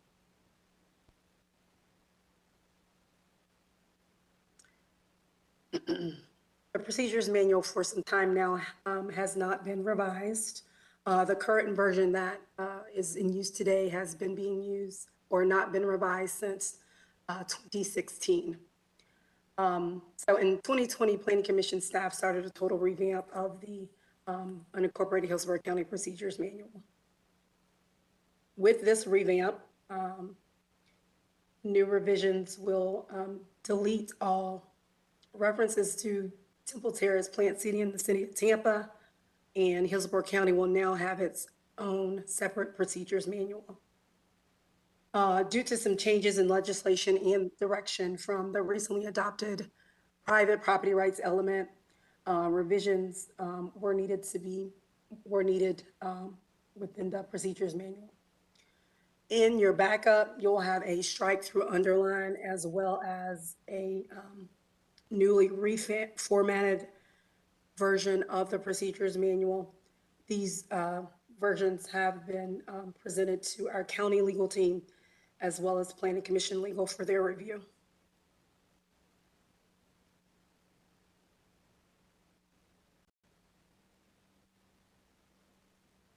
One of the more substantive changes, which was initiated by the Board of County Commissioners, is that privately initiated text amendments can only be proposed twice per year. That's during the January 1st plan amendment cycle and during the July 1st plan amendment cycle. Those privately initiated text amendments will now have to go before the Board of County Commissioners to determine if a proposed text amendment can proceed or not proceed through the plan amendment process.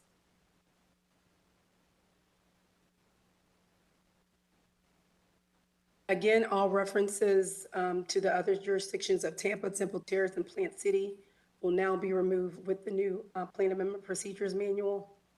Additionally, due to recently approved House Bill 487, small scale plan amendment sizes increased from 10 acres to 50 acres.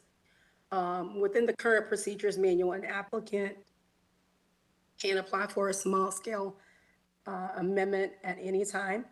Now with the new procedures manual, an applicant has to apply for a small scale map amendment during set cycles. And those are January 1st, April 1st, July 1st, or the October 1st plan amendment cycles.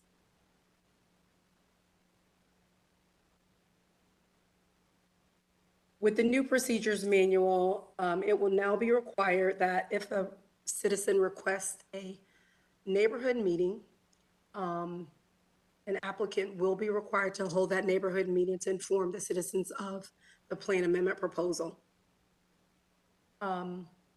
Additionally, there will now be an additional week of signposting to give enough leeway in case a neighborhood meeting is requested.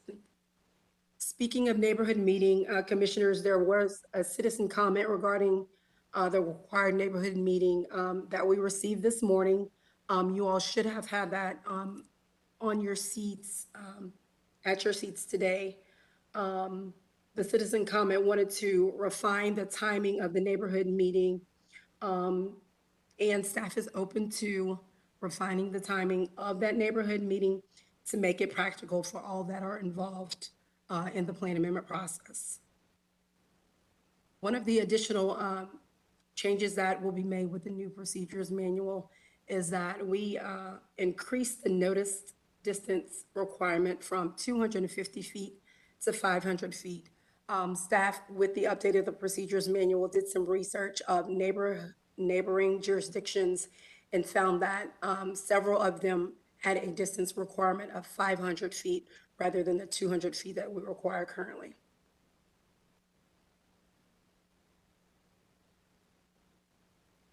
There will now be a continuation fee of $351 if an applicant chooses to continue a plan amendment if the plan amendment needs preparation of additional hearing materials.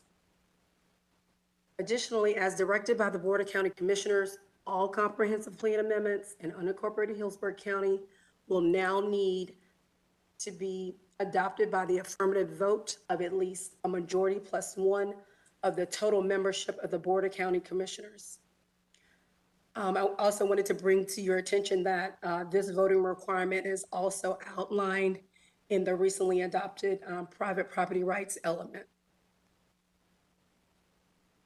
Also wanted to make a note about the affirmative vote.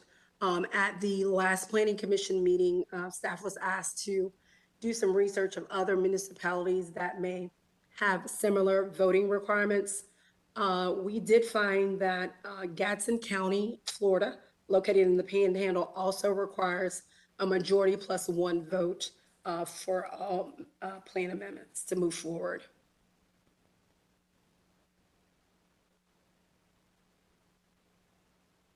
With that, Planning Commission staff recommends that the proposed comprehensive plan amendment procedures manual update for unincorporated Hillsborough County be found consistent and forwarded to the Board of County Commission for approval. That concludes my presentation, and I'd be happy to answer any questions that you may have. Thank you. All right, we didn't have anyone on the line sign up for this one, but I think we have some folks who may be here with us today who may want to speak. Mr. Weaver.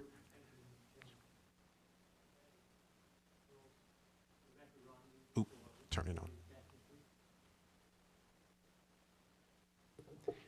For the record, Ron Weaver, 401 East Jackson Street, and thank you, Ms. Mills. The item just discussed was sent this morning, and thank you for mentioning it, Ms. Mills, and may I give each of you a copy if you don't have it in front of you.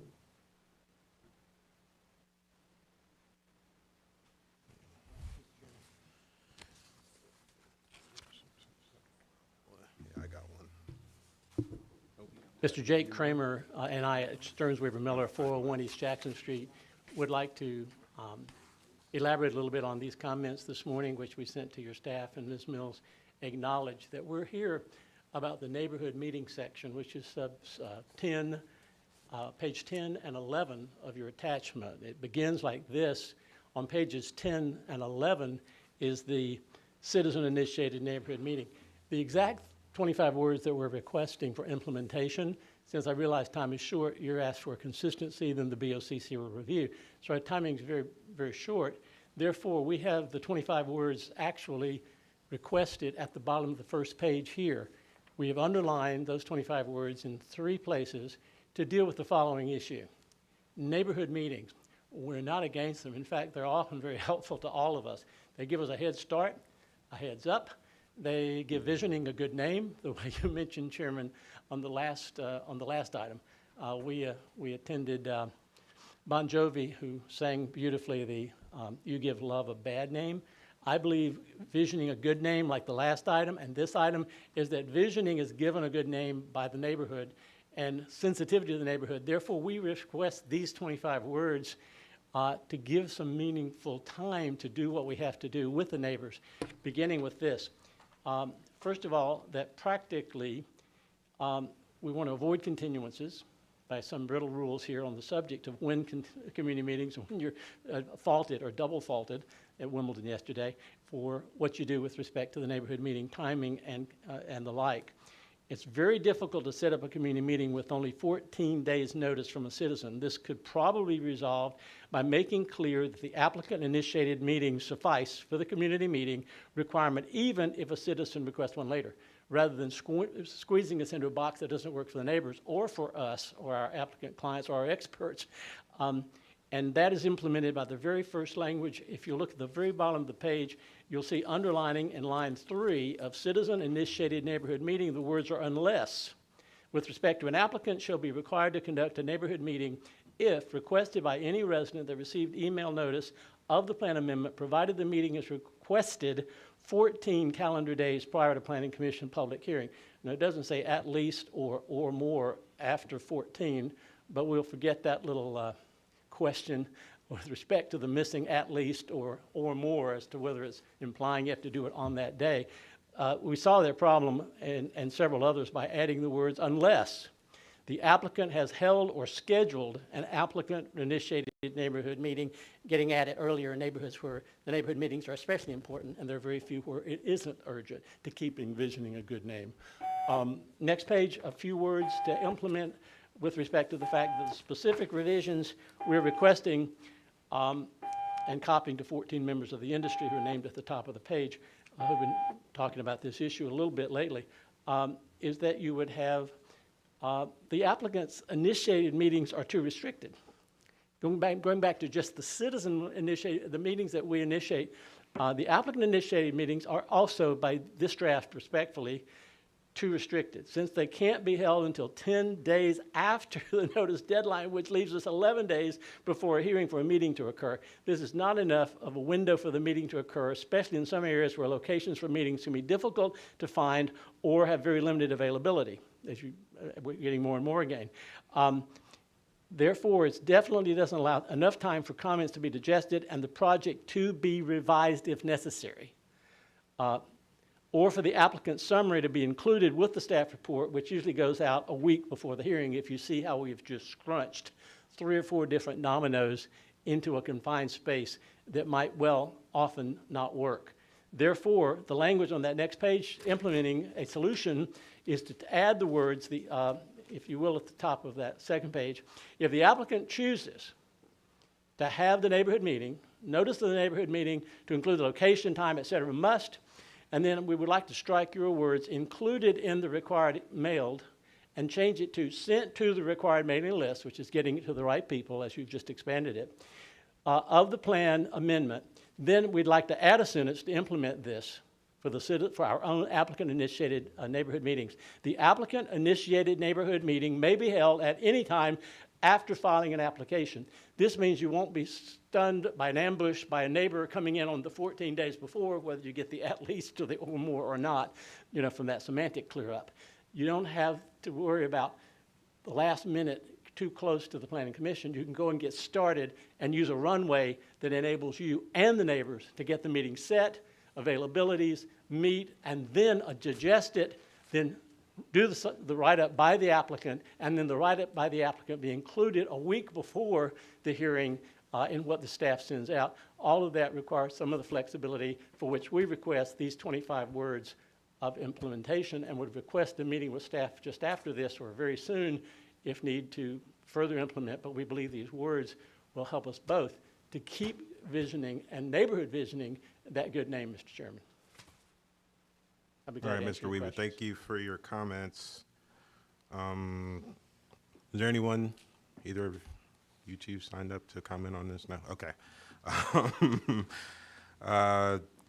With those comments, I will turn it back over to Ms. Mills for a response. I think that the citizen brings good constructive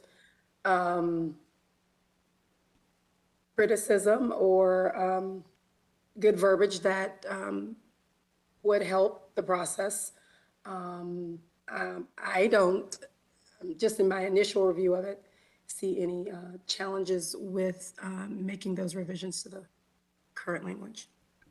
All right, yes, Ms. Ornita. If I could just add, I agree with what Ms. Mills just said, and would just add on that the procedures manual, while it gives a requirement for the mailed notice to be at least 21 days, there's nothing that precludes an applicant from mailing that notice further in advance. But I also, which is sort of, I think, what we were anticipating, that applicants who want to be proactive, like Mr. Weaver's describing, would send out their mailed notice earlier. But I also recognize that there have been some instances, particularly of late, with scheduling of city council meetings or BOCC meetings that have not necessarily, we haven't necessarily known the date where they could send the notice out earlier. So this addresses that and gives them the option. They just would have to mail it twice, because they would have to mail a notice saying we're having this neighborhood meeting, and then they would have to mail their notice of your meeting or the BOCC meeting. But the neighbor couldn't ask for another one. Right. Thank you. Excuse me. The double. Thank you. All right. With that, I will turn it over to the commissioners now for comments or questions on the item. And I'd like to remind everyone to please wait to be recognized by myself before they hop on the mic. Everyone will get heard in due time. Thank you. Commissioner Lau? Yes, thank you.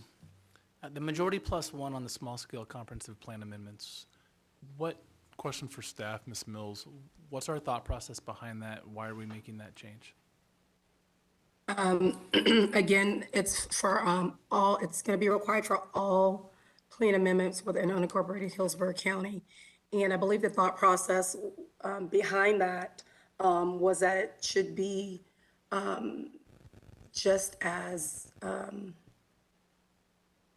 guess, hard, I don't know if I want to use that word, but to go through the process of a map amendment just as well. It should be just as hard to apply for a text amendment just as well for a map amendment.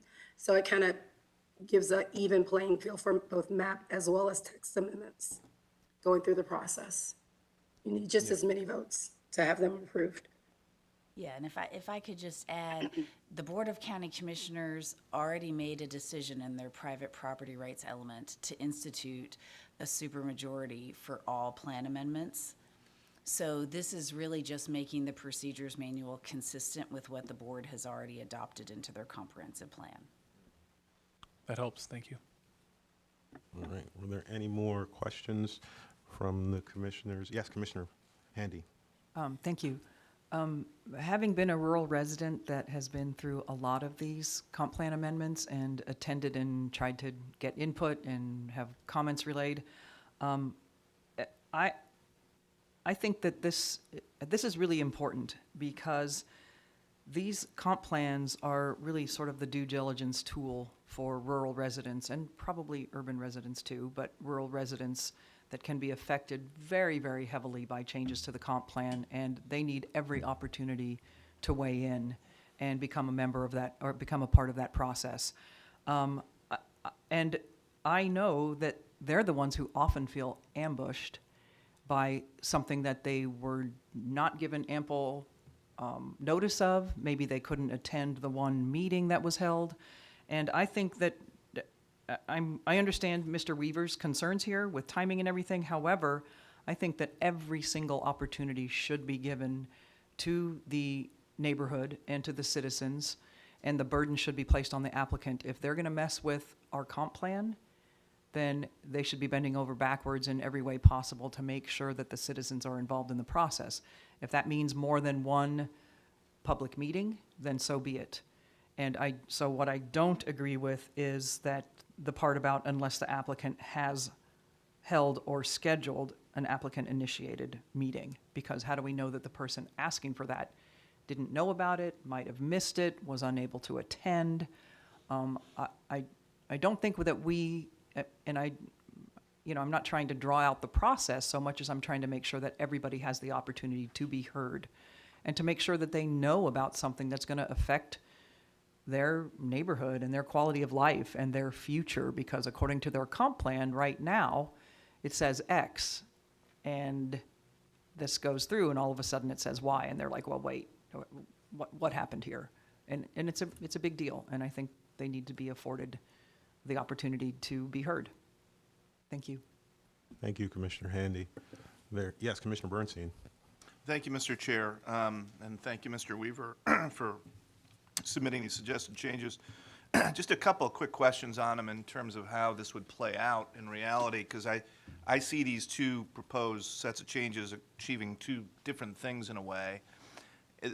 And I would point out, I think Mr. Weaver implied this, but I do want to make sure we capture it. The existing language, and there's no proposed revision to it, in the first paragraph, there's language that says, notice of the plan amendment provided the meeting is requested 14 calendar days prior. I assume it's implied that that's intended to read at least 14 calendar days prior, but people take these things literally. So if that's the intent, I'd like to see us try to capture that. Yes. That's a minor point, but it could come into play. But the other question I have, I understand the rest of the language and the intent behind it in that first paragraph.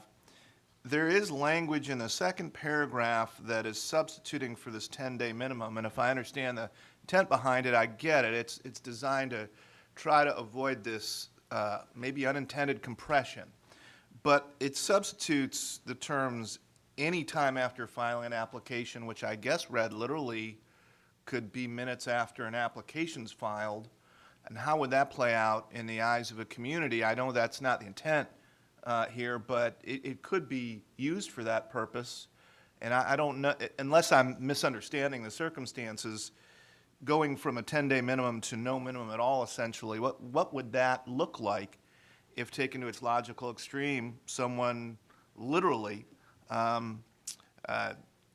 initiated a meeting minutes later, would they still have to, in other words, satisfy other notice requirements? That's what I'm trying to get my hands around.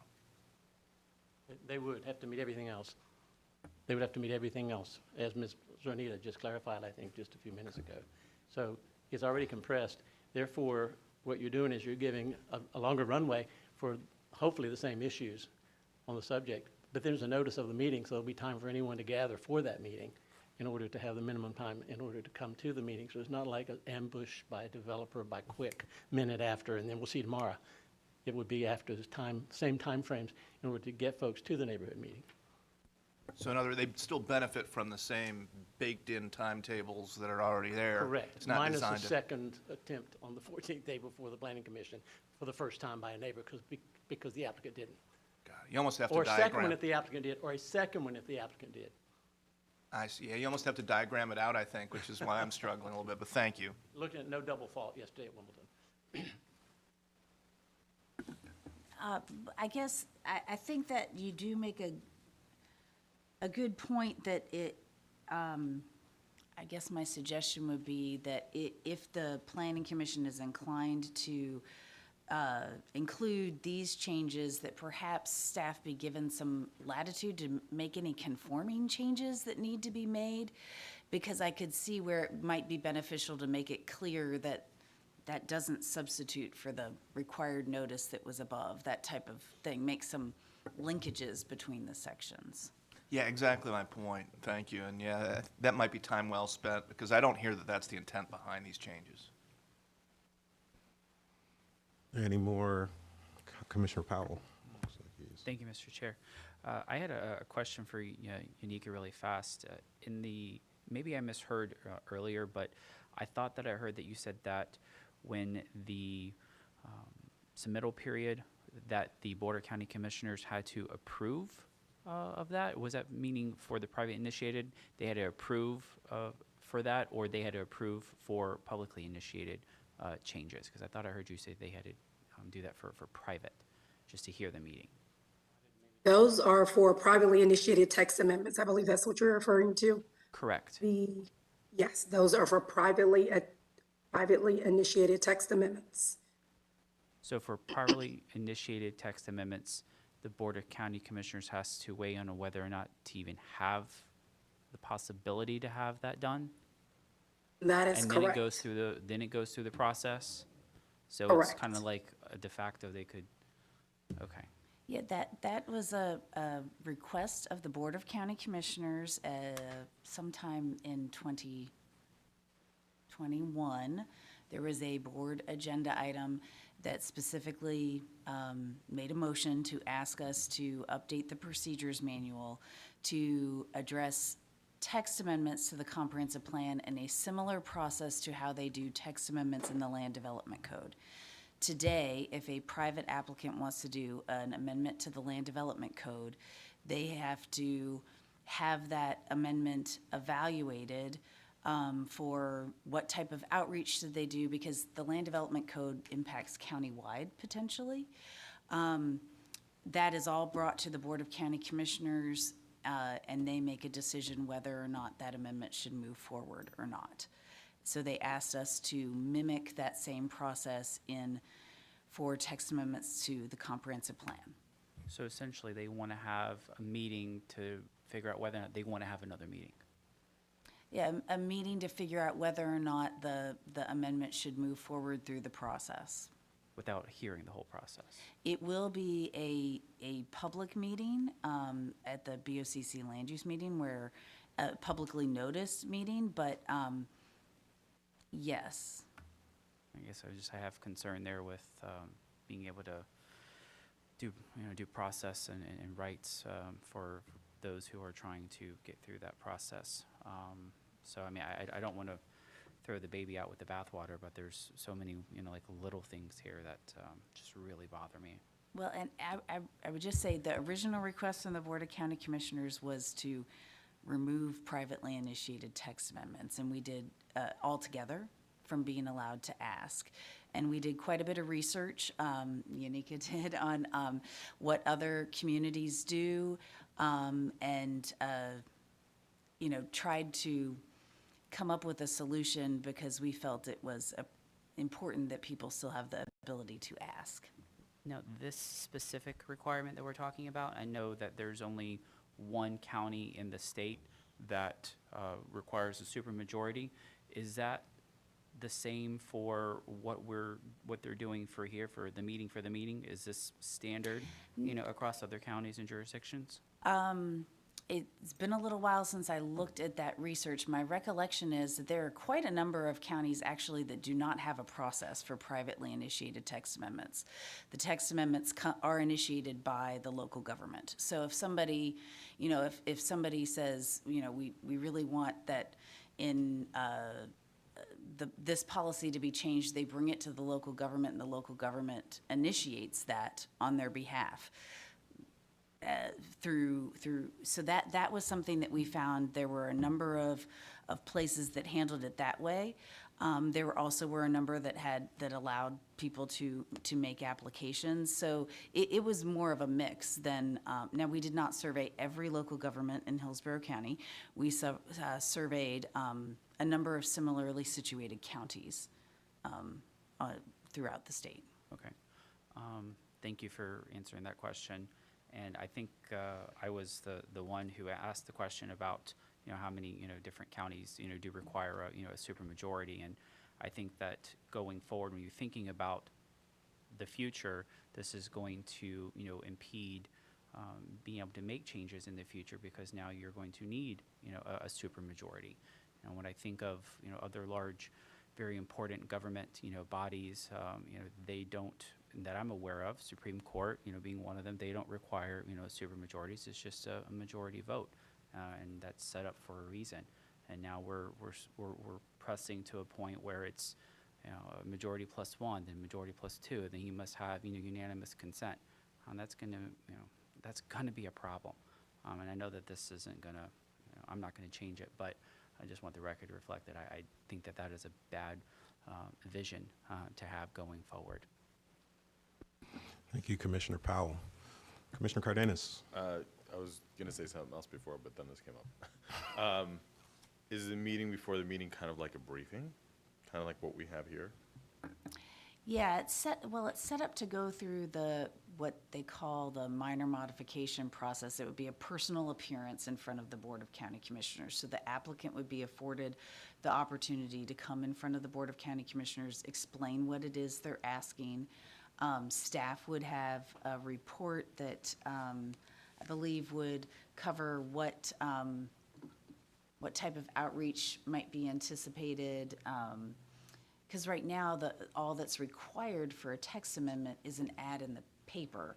So it might be that if they're doing text that impacts, we've had text amendments that created land use categories that we saw one recently, a change to the energy industrial park. That applicant was very proactive. They met with the people who lived around there. They went ahead and mailed notice. They did a lot of things that we probably would have suggested that they do if we had had the opportunity to, if this process had been set up this way, because the people who live around that energy industrial park property are the ones who are most affected. It's not impacting everyone countywide. So it just might, that's what staff provides a report on, and then ultimately, there's only been one land development code amendment that's followed this process, so it's a little hard to know exactly how it would work, but that's what happened in the last one, and then ultimately the board decided they could move forward. It seems to me like more information is better than less information. If something's brought to them and they have to vote on it without having the ability to bring it up, have it discussed, and then people know of it, that's not necessarily a negative thing. Yeah, I mean, it's another public input opportunity. Yeah. On the other side, what I was going to comment on earlier is, I think one of the things that we consistently grasp with as we come across these different topics or different things that we vote on is the practicality aspect that we are getting from Stearns Weaver on this, and I think that is a beneficial portion of it, because as staff does the best that they can do, I mean, if you've got a company that does this, and they do this professionally, and they're saying, hey, this is tight, could you imagine a rural individual, applicant that doesn't know how to do this, that has to rely on staff, having to work their way through this? This is just beneficial information, so thank you for Stearns Weaver on this. Thank you, Commissioner Cardenas. Yes, Commissioner Lauk. I think there's some really good points that have been raised, and back up a step and say there's clearly been a lot of work that's been done by staff on this, and I appreciate it. But there are three things that give me a lot of pause for concern. The pre-meeting that we've all talked about here recently, the notification language for the applicants as written today in terms of when the public meetings will have to be held, and the supermajority. Regardless of what the BOCC has called out for themselves, putting it in some of the documents that we produce, it's in its current state, it's not something that I can support. Thank you, Commissioner Lau. Are there any more? Yes, Commissioner Bernstein. And maybe to touch on that last point, this is not intended to be a slight on Gadsden County or the fine citizens who reside there, but I would definitely encourage all of us, including our staff, to continue striving for a broad base of comparatives, because if we're confined to a single county, whether it's rural, urban, or some combination thereof, I question whether we're drawing upon the greatest sample size. That, not suggesting that was the intent here, but it would be more reassuring, I think, if we had a broader list of counties and municipalities who have gone down that road before us. Thank you, Commissioner Bernstein. Ms. Ornita, yes. I would just like to, our staff and the resolution before you is for consistency with the comprehensive plan. And that is why we have included the supermajority, because that is what would be consistent with the adopted comprehensive plan as the board has adopted it. It's not staff's, it's not staff taking a position, it's just we're making it consistent. No, absolutely right, and thanks for reminding me of that, because sometimes I tend to forget. All right, are there any more? Yes, Commissioner Soria. I had a question for Ms. Mills regarding slight change over here. Plan amendment expedited review criteria. It was changed from 10 acres to 50 acres. And then on the next paragraph, this is on page 4, and then the line was removed. Application for small-scale plan amendments can be submitted at any time. That was removed completely. So was there any specific reasoning for that change from 10 acres to 50 acres? Seems like a substantial change. Sure, that was part of House Bill 487 that was approved by legislation, I believe, early in 2021, maybe. So we had to update the acreage requirement within our procedures manual. Okay, thank you. All right. Are there any more questions or discussions from the commissioner on this one? I did want to say for myself, I feel kind of shaky on this one. All the commissioners have made great points. Commissioner Handy made great points in representation of the citizens, and it seems like there's some discussion still left to be had here about what the appropriate length of time for these things are, irrespective of where you land on this thing. So that in and of itself, I know if I had to be picked the one, I don't think that I could support it right now as it is, that it needs maybe some more work, but I don't know where all that goes. I just kind of wanted to throw that out there and see if you had some thoughts on it, Ms. Ornita. Certainly, we would be happy to, if it's the direction of the Planning Commission, to revisit this portion, the part about the neighborhood meetings and the timing, and then we could bring it back at your August meeting. I believe, and Yanika can correct me if I'm wrong, we were going to take this to the August BOCC land use meeting, but I think we have some flexibility in the timing. We could get back to the August Planning Commission meeting before that. Is that, yeah, she's Yes. nodding. Yes. Okay. Okay. Okay, good.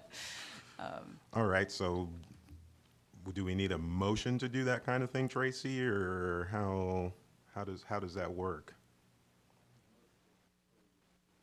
I think a motion to defer this to the next, to the August cycle, whatever the check the date. Is it 10th? I'm not sure. August 8th. August 8th meeting Okay. would be appropriate. Okay.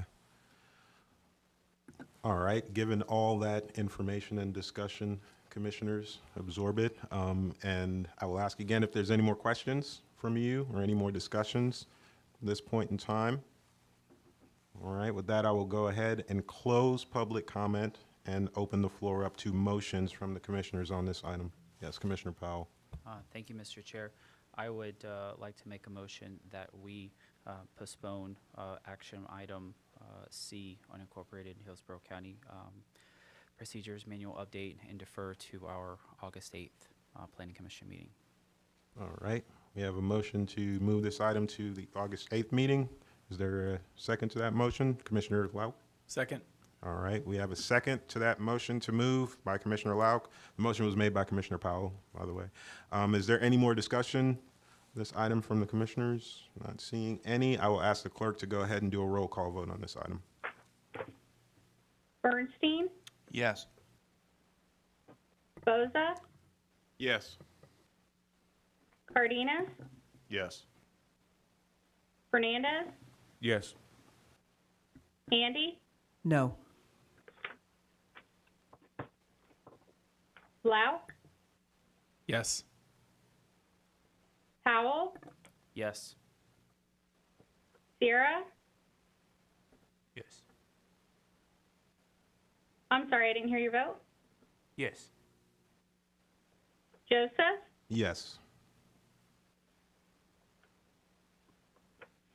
motion carried 8-1. Commissioner Handy voted no. Thank you. All right. Thank you. Thank you. On to our next item of business, if I could find myself here. Item 4D is the amendment to professional services contract with SNME, and the presenter is Ms. Melissa Zornita. Good afternoon, Melissa Zornita, Executive Director. As you heard earlier this afternoon, we have contracted with S&ME to do the commercial locational criteria study. That contract was approved by you all in August of last year, and we anticipated at that time that the contract would be for $100,000 and the project would conclude in March of 2022. We're in July, so the project clearly has not concluded. What happened, however, is that they, in order to accommodate the third and then the fourth community meetings and the additional drafts, some contract extensions and expansion of tasks were approved by me. I approved them thinking, and not going and double checking the policies, that I could make contract modifications up to 50% of the contract amount. That provision, however, when we were putting together the Fowler contract, I was looking at the policies and I saw, oh, that is not in the major contract section. It's in the minor contracts for under 50,000. So in the major contract section, there is no provision for modification of contracts. Consulted with Tracy, and he said for us to bring it to you all. So the request is to approve those two modifications. They're all in your packet. The total modification to the budget is $12,800. Thank you. All right, we did not have anyone sign up for this item, unsurprisingly, so I'll turn it over to the commissioners for questions or comments, discussion of this item. Not seeing any at this time. I will go ahead and close the public comment and open it up to motions from the commissioners on this item. Commissioner Buzza. Thank you, Mr. Chairman. I move that we approve the increase to the SNMB budget by $12,800. All right, that's a motion to approve by Commissioner Buzza. Commissioner Fernandez. I'll second it. All right, a second to Commissioner's Buzza by Commissioner Fernandez. And again, that motion was to approve. Is there any more discussion from the commissioners at this time? Not seeing any. I will ask the clerk to go ahead and do a roll call vote on this item. Bernstein, Yes. Boza, Yes? Cardenas, Yes. Fernandez, Yes. Handy, Yes. Lauk, Yes. Powell, Yes. Sierra, Yes. Joseph, Yes. Motion carried 9-0. Thank you. All right, and that is it for our action items for this meeting. So now we will move on to our briefings and presentations. First one is 5A, Section 27, Land Development Code Text Amendment, amend bonus provisions, and the presenter is Jennifer Malone. Jennifer Malone with your Planning Commission. I'm actually going to turn this over to LaShawn Dock with the City of Tampa. She'll give a briefing on this item and how the code amendment is amending the bonus provisions in the City of Tampa code. Good afternoon, Commissioners. LaShawn Dock with City of Tampa Development Coordination. So we have a total of 4 privately initiated amendments today to brief you on. This first one is a request from the applicant, is Colin Rice. And this is a privately initiated amendment to Code Section 27-140. This is our bonus provision in the code section. And what this would do is this amends the bonus ratio from a 10-to-1 to a 100-to-1. I have, if I can put up the ammo turned on. And what I've done is given an example. So within the code section 27-140, there's a list of bonus amenities that could be provided if someone would choose to apply for a bonus, whether that's bonus density or bonus FAR. And this will be applicable with a site plan rezoning. In addition to those amenities that are allowed, you can also pay. It's based upon a formula that is embedded in the code, and then there's a certain ratio that takes into account market value of the land, construction cost, and this proposal is requesting to amend that ratio that determines the amount for payment.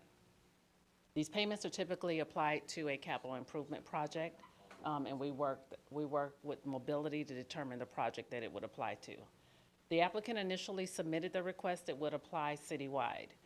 Staff had concerns about it applying citywide, just concerns whether an applicant might select to pay versus select another amenity, such as providing a 10% affordable housing. And so the applicant reduced their request to the boundary of the Channel District. And then staff supported that request at that time. So the applicant has worked with staff from the onset of the application. And what you have before you is language that is approved by staff. And I'm not sure if we have this to work yet. Okay, all right. But I'm available if you have any questions. On that one, okay. Are there any questions on this item from the commissioners? Commissioner Soria, is that a question or just a light on? Nope, okay. All right, not seeing any questions on this one, so we'll thank you and ask you to continue. Okay. All right, so the next item, do you want to enter? Are you okay? The next item on the agenda is for the, let me make sure I'm going in order with your agenda. It's the CBD sign code. So the applicant for this one is Angela Robber, and she is submitting a privately initiated amendment to amend the sign code in the CBD. So this would apply only to the downtown district. This adds additional allowances for signs in the downtown district. This is sign placement, what's considered frontage, when you have some buildings that take up an entire block. Instead of it applying to one frontage, we have the. It might be working. Is this it? Yes, that was the first one. So this is, thank you, I appreciate it.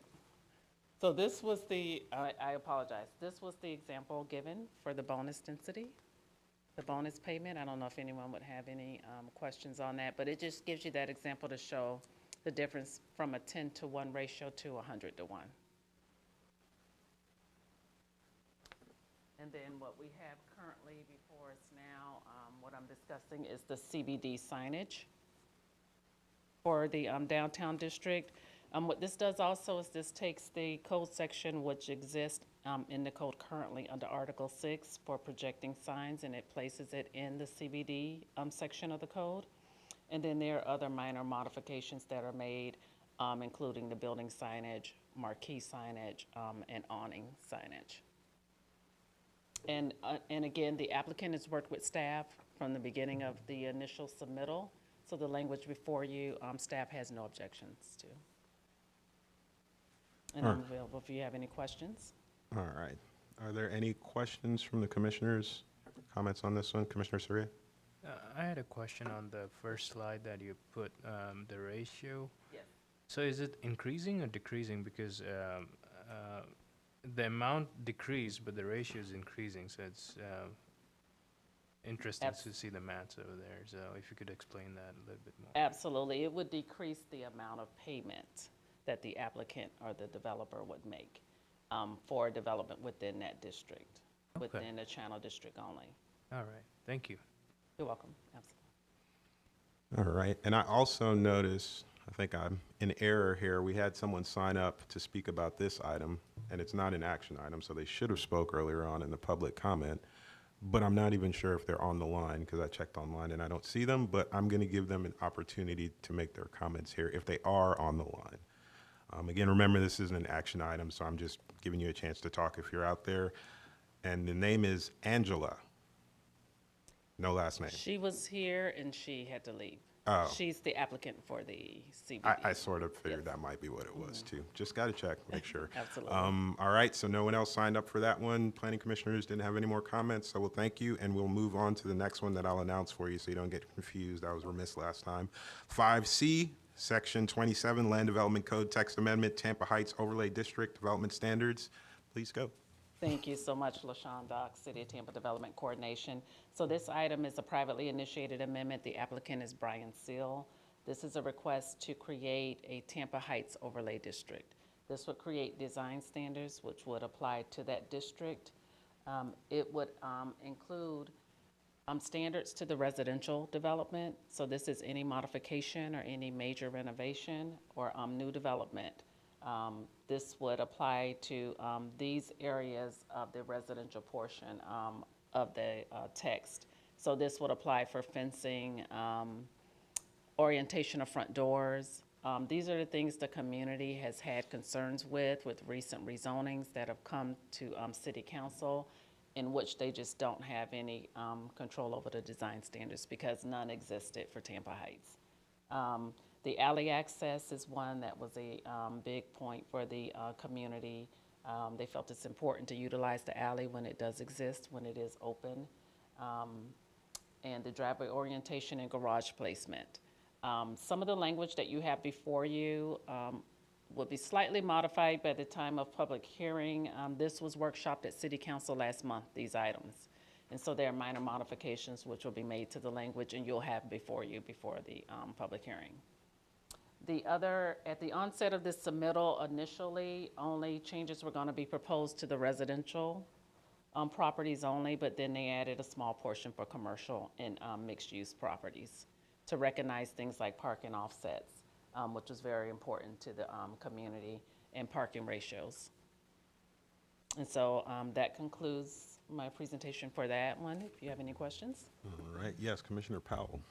Thank you. Sorry, just a quick question. On that slide for the commercial, does that mean that the community wants to have on-street parking, or is that to limit on-street parking? It does, and I apologize, I should have made it clear. They want on-street parking to be recognized. So when on-street parking exists or there's room for on-street parking in front of the establishment, they would like for that to be recognized as provided parking. All right, were there any more questions or discussions from the commissioners on this item? All right, well, thank you, and move on to our next item, 5D, Section 27, Land Development Code Text Amendment, Natural Resources and Bicycle Standards.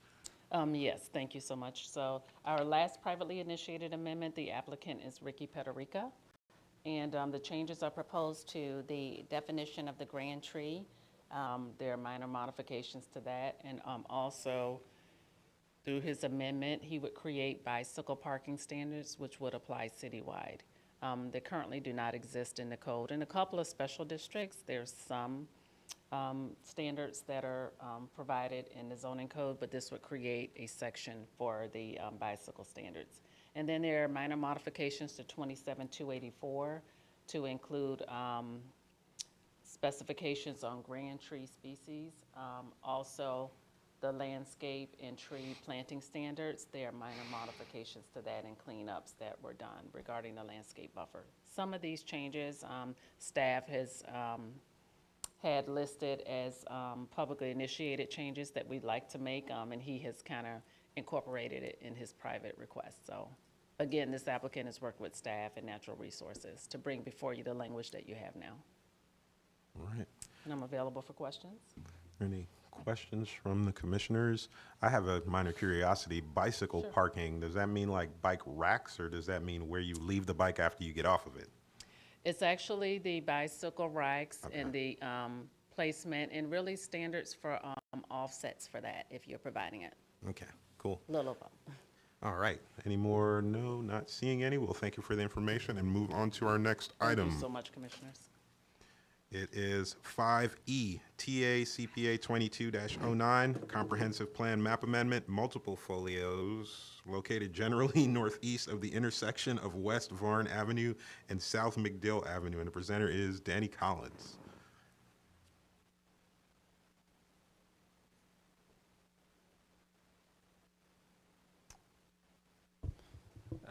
Good afternoon. This is Danny Collins with your Planning Commission staff. This is TACPA 2209. It's a briefing for multiple folios that are generally located northeast of the intersection of West Varn Avenue and South McDill Avenue.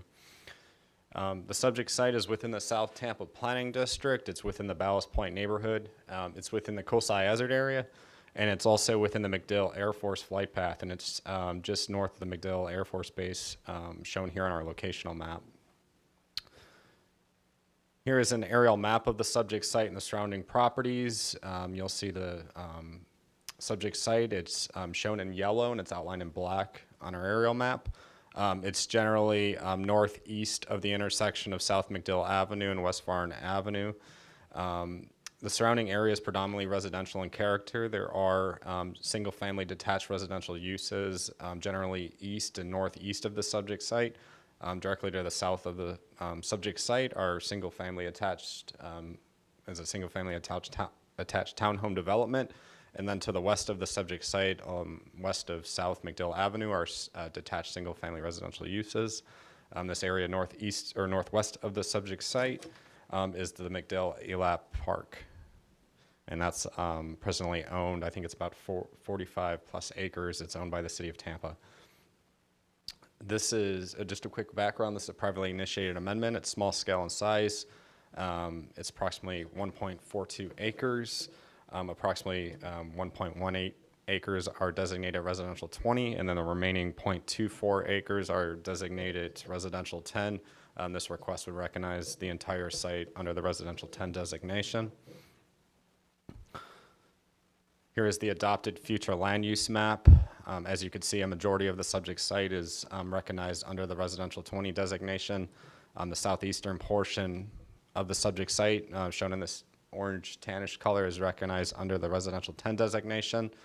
The residential 10 is generally found east of the subject site. The residential 20 is to the northeast or northwest and south of the subject site. This area to the northwest of the subject site, shown in the green color, is land recognized under the Recreation Open Space designation. And again, that's the MacDill ELAP Park. And then approximately 2 blocks south of the subject site is land recognized under the CMU 35 designation. And I do want to mention that the subject site is within the COSI Hazard area. The COSI Hazard area is denoted by this green lap shown here on our map, or these green lines shown on the map. Here is the proposed future land use map. Again, this would recognize the entire site under the residential 10 designation. Essentially, this request is downplanning the portions of the site that are recognized under the residential 20 and downplanning them to the residential 10 designation. Here is a slide showing the potential impacts of the proposed change. Currently under the residential 20 and residential 10 designation, the subject site can be considered for a maximum of 25 units or just over 29,000 square feet of non-residential development. Any non-residential development must meet locational criteria. As proposed under the residential 10 designation, the subject site can be considered for 13 dwelling units or just over 21,600 square feet of non-residential development. Again, that would need to be consistent with locational criteria. I do want to mention that since the subject site is within the MacDill Air Force flight path. The site is limited to 10 dwelling units per acre. The applicant is essentially down planning the R20 portions of the site. It gives them better utilization of the lot to maximize the lot up to, or the land up to 10 dwelling units per acre. This concludes my presentation. I'm available for any questions.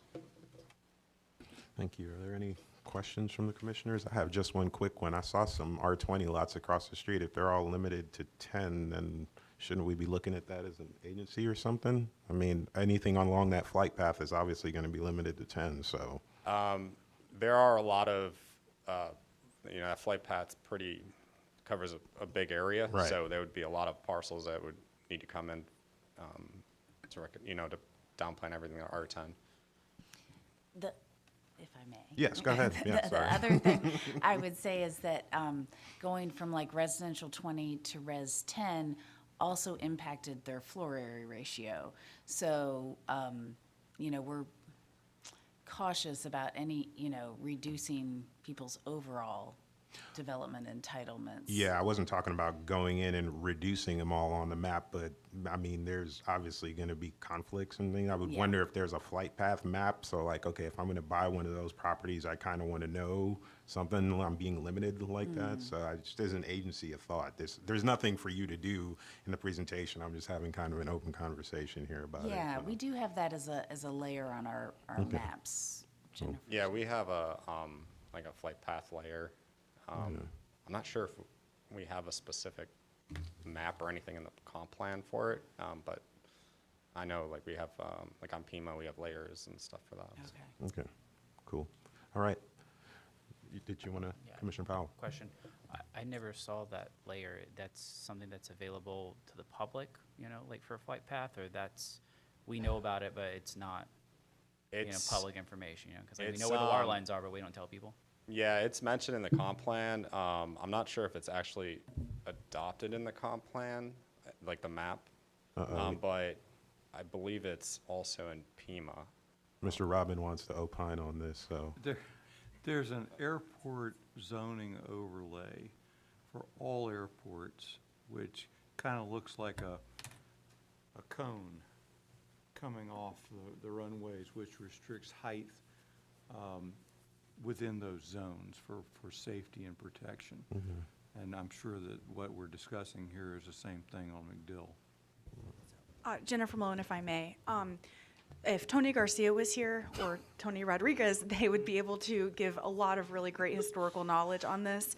My understanding was it was a study that was done several years ago, I think 2007, yes, that determined that instead of individually down planning, the policy direction was the better course of action for the city, because McDill, that was their request, was the 10 dwelling units an acre in their specific flight path.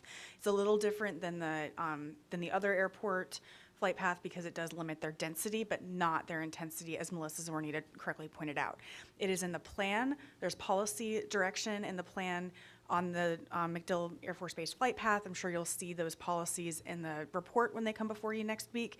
And that layer is available on the Planning Information Map app, open to the public, available to the public.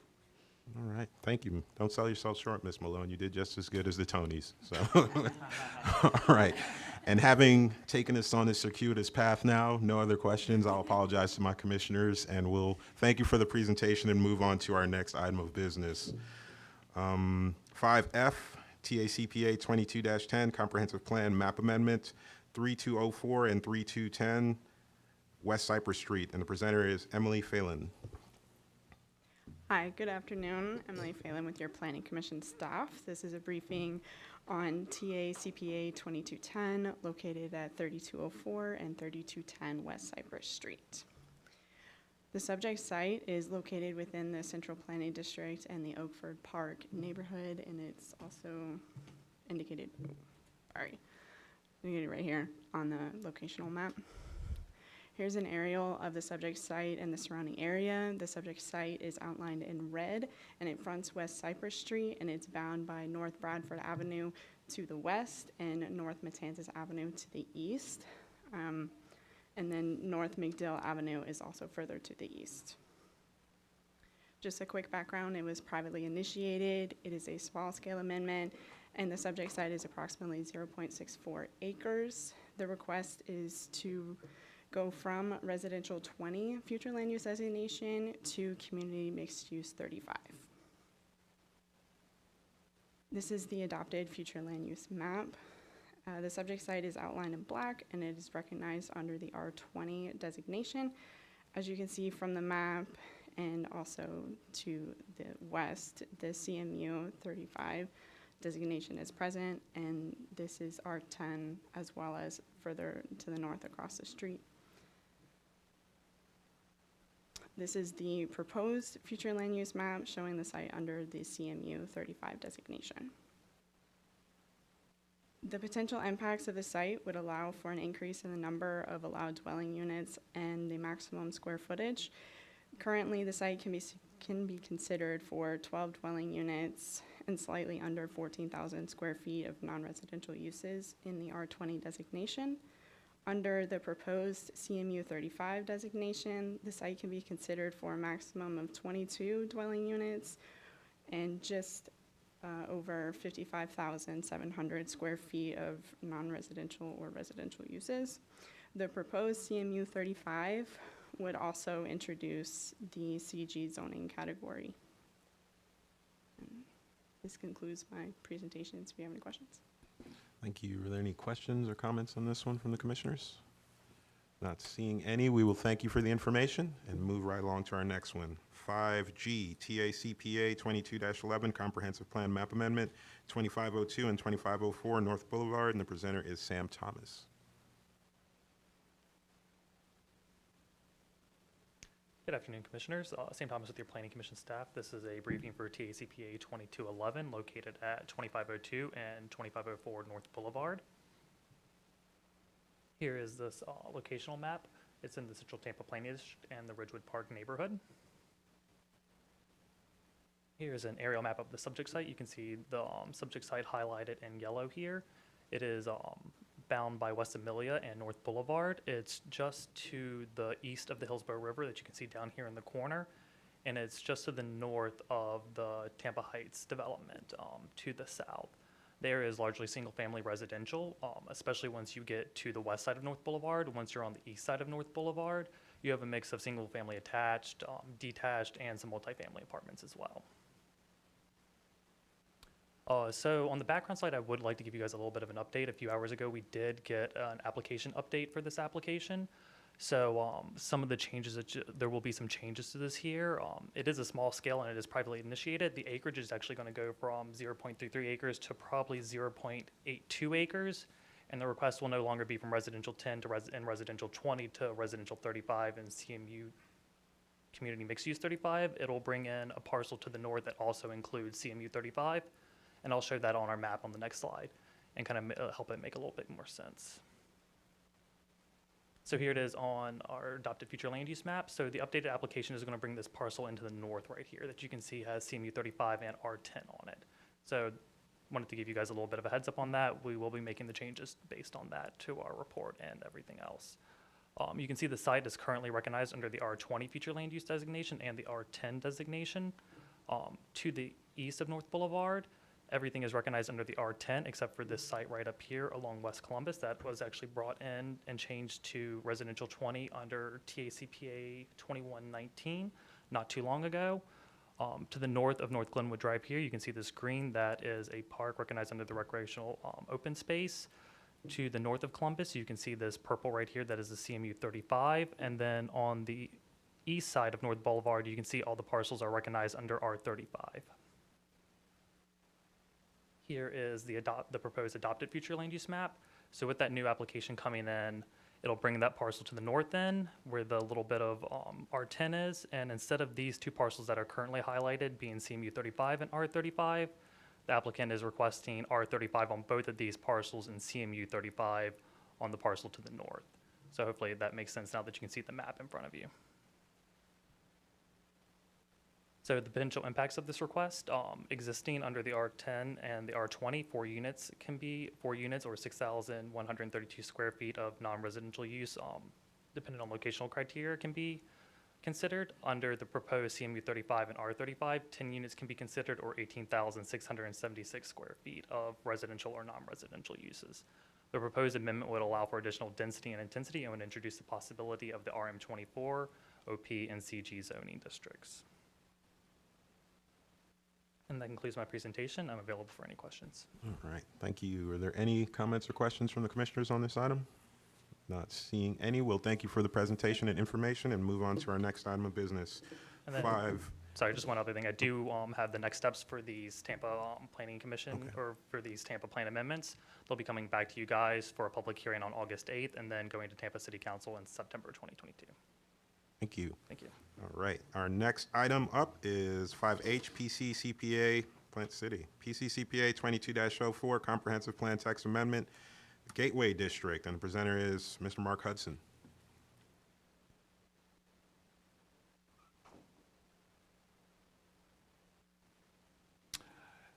Good afternoon, Mark Hudson, Planning Commission staff. As already noted by the chairman, I'm here to give you a briefing on Plant City CPA 22-04. A little bit of background. This is a text amendment related to the Gateway District. It was publicly initiated by the City of Plant City. And predominantly what it is hoping to accomplish is to ensure consistency between the Imagine 2040 Plant City Comprehensive Plan and some proposed land development regulations that will guide development within the Gateway District. It affects about 300 acres, which I'll show you some graphics of that in a moment. The City of Plant City has requested that this be taken out of cycle. They recently completed a large infrastructure project that has now provided water and wastewater along this corridor, and they expect the development pressures on this area will increase because of that availability of those utilities. And they want to get their land development regulations to guide that growth by the end of this calendar year. This is the Gateway District shown on the Plant City Vision Map by the star. It is a designated mixed-use activity center. It is along James L. Redmond Parkway, north of Kilgore Road and south of Charlie Griffin Road. This shows you the area that's affected. I've had to turn the graphic on its side. So on your left-hand side is south, on your right hand is the north. And this shows you the Gateway District that's surrounded by the lavender dash line. Again, it's about 300 acres, predominantly undeveloped. You can see that there is an area that there's two areas and it's not contiguous. There's an area in between that is within the City of Plant City. It currently has a Hillsborough County land use, but we do expect that to be addressed in a forthcoming plan amendment, and we do expect that area to also receive this Gateway District land use classification. So what are the changes? Many of the things are remaining the same and supporting the proposed land development regulations. The floor area ratio will remain 0.35. The residential density will remain at 16 DUs an acre. The uses will remain unchanged, commercial, office, civic, and residential uses. It will continue to prohibit strip commercial development. The design and architectural standards that currently are within Imagine 2040 plan, because there were no land development regulations at the time this was adopted, were placed in that document. They will be moved and built upon within the land development regulations. One significant change that is being proposed is it will promote a mix of uses within the Gateway corridor as opposed to what is today parcel by parcel. The city has found it very difficult based on the parcel sizes and their variety and also the ownership patterns to require mixed uses on every single parcel. Some of the parcels are as small as a half an acre. They've developed means to promote a mix of uses within a corridor, and more importantly, they are stiffening and furthering recommendations to require cross-access between developments along that corridor, not only for vehicles but also for bicycles and pedestrian, to develop this cohesive development as one enters into the southern area of Plant City.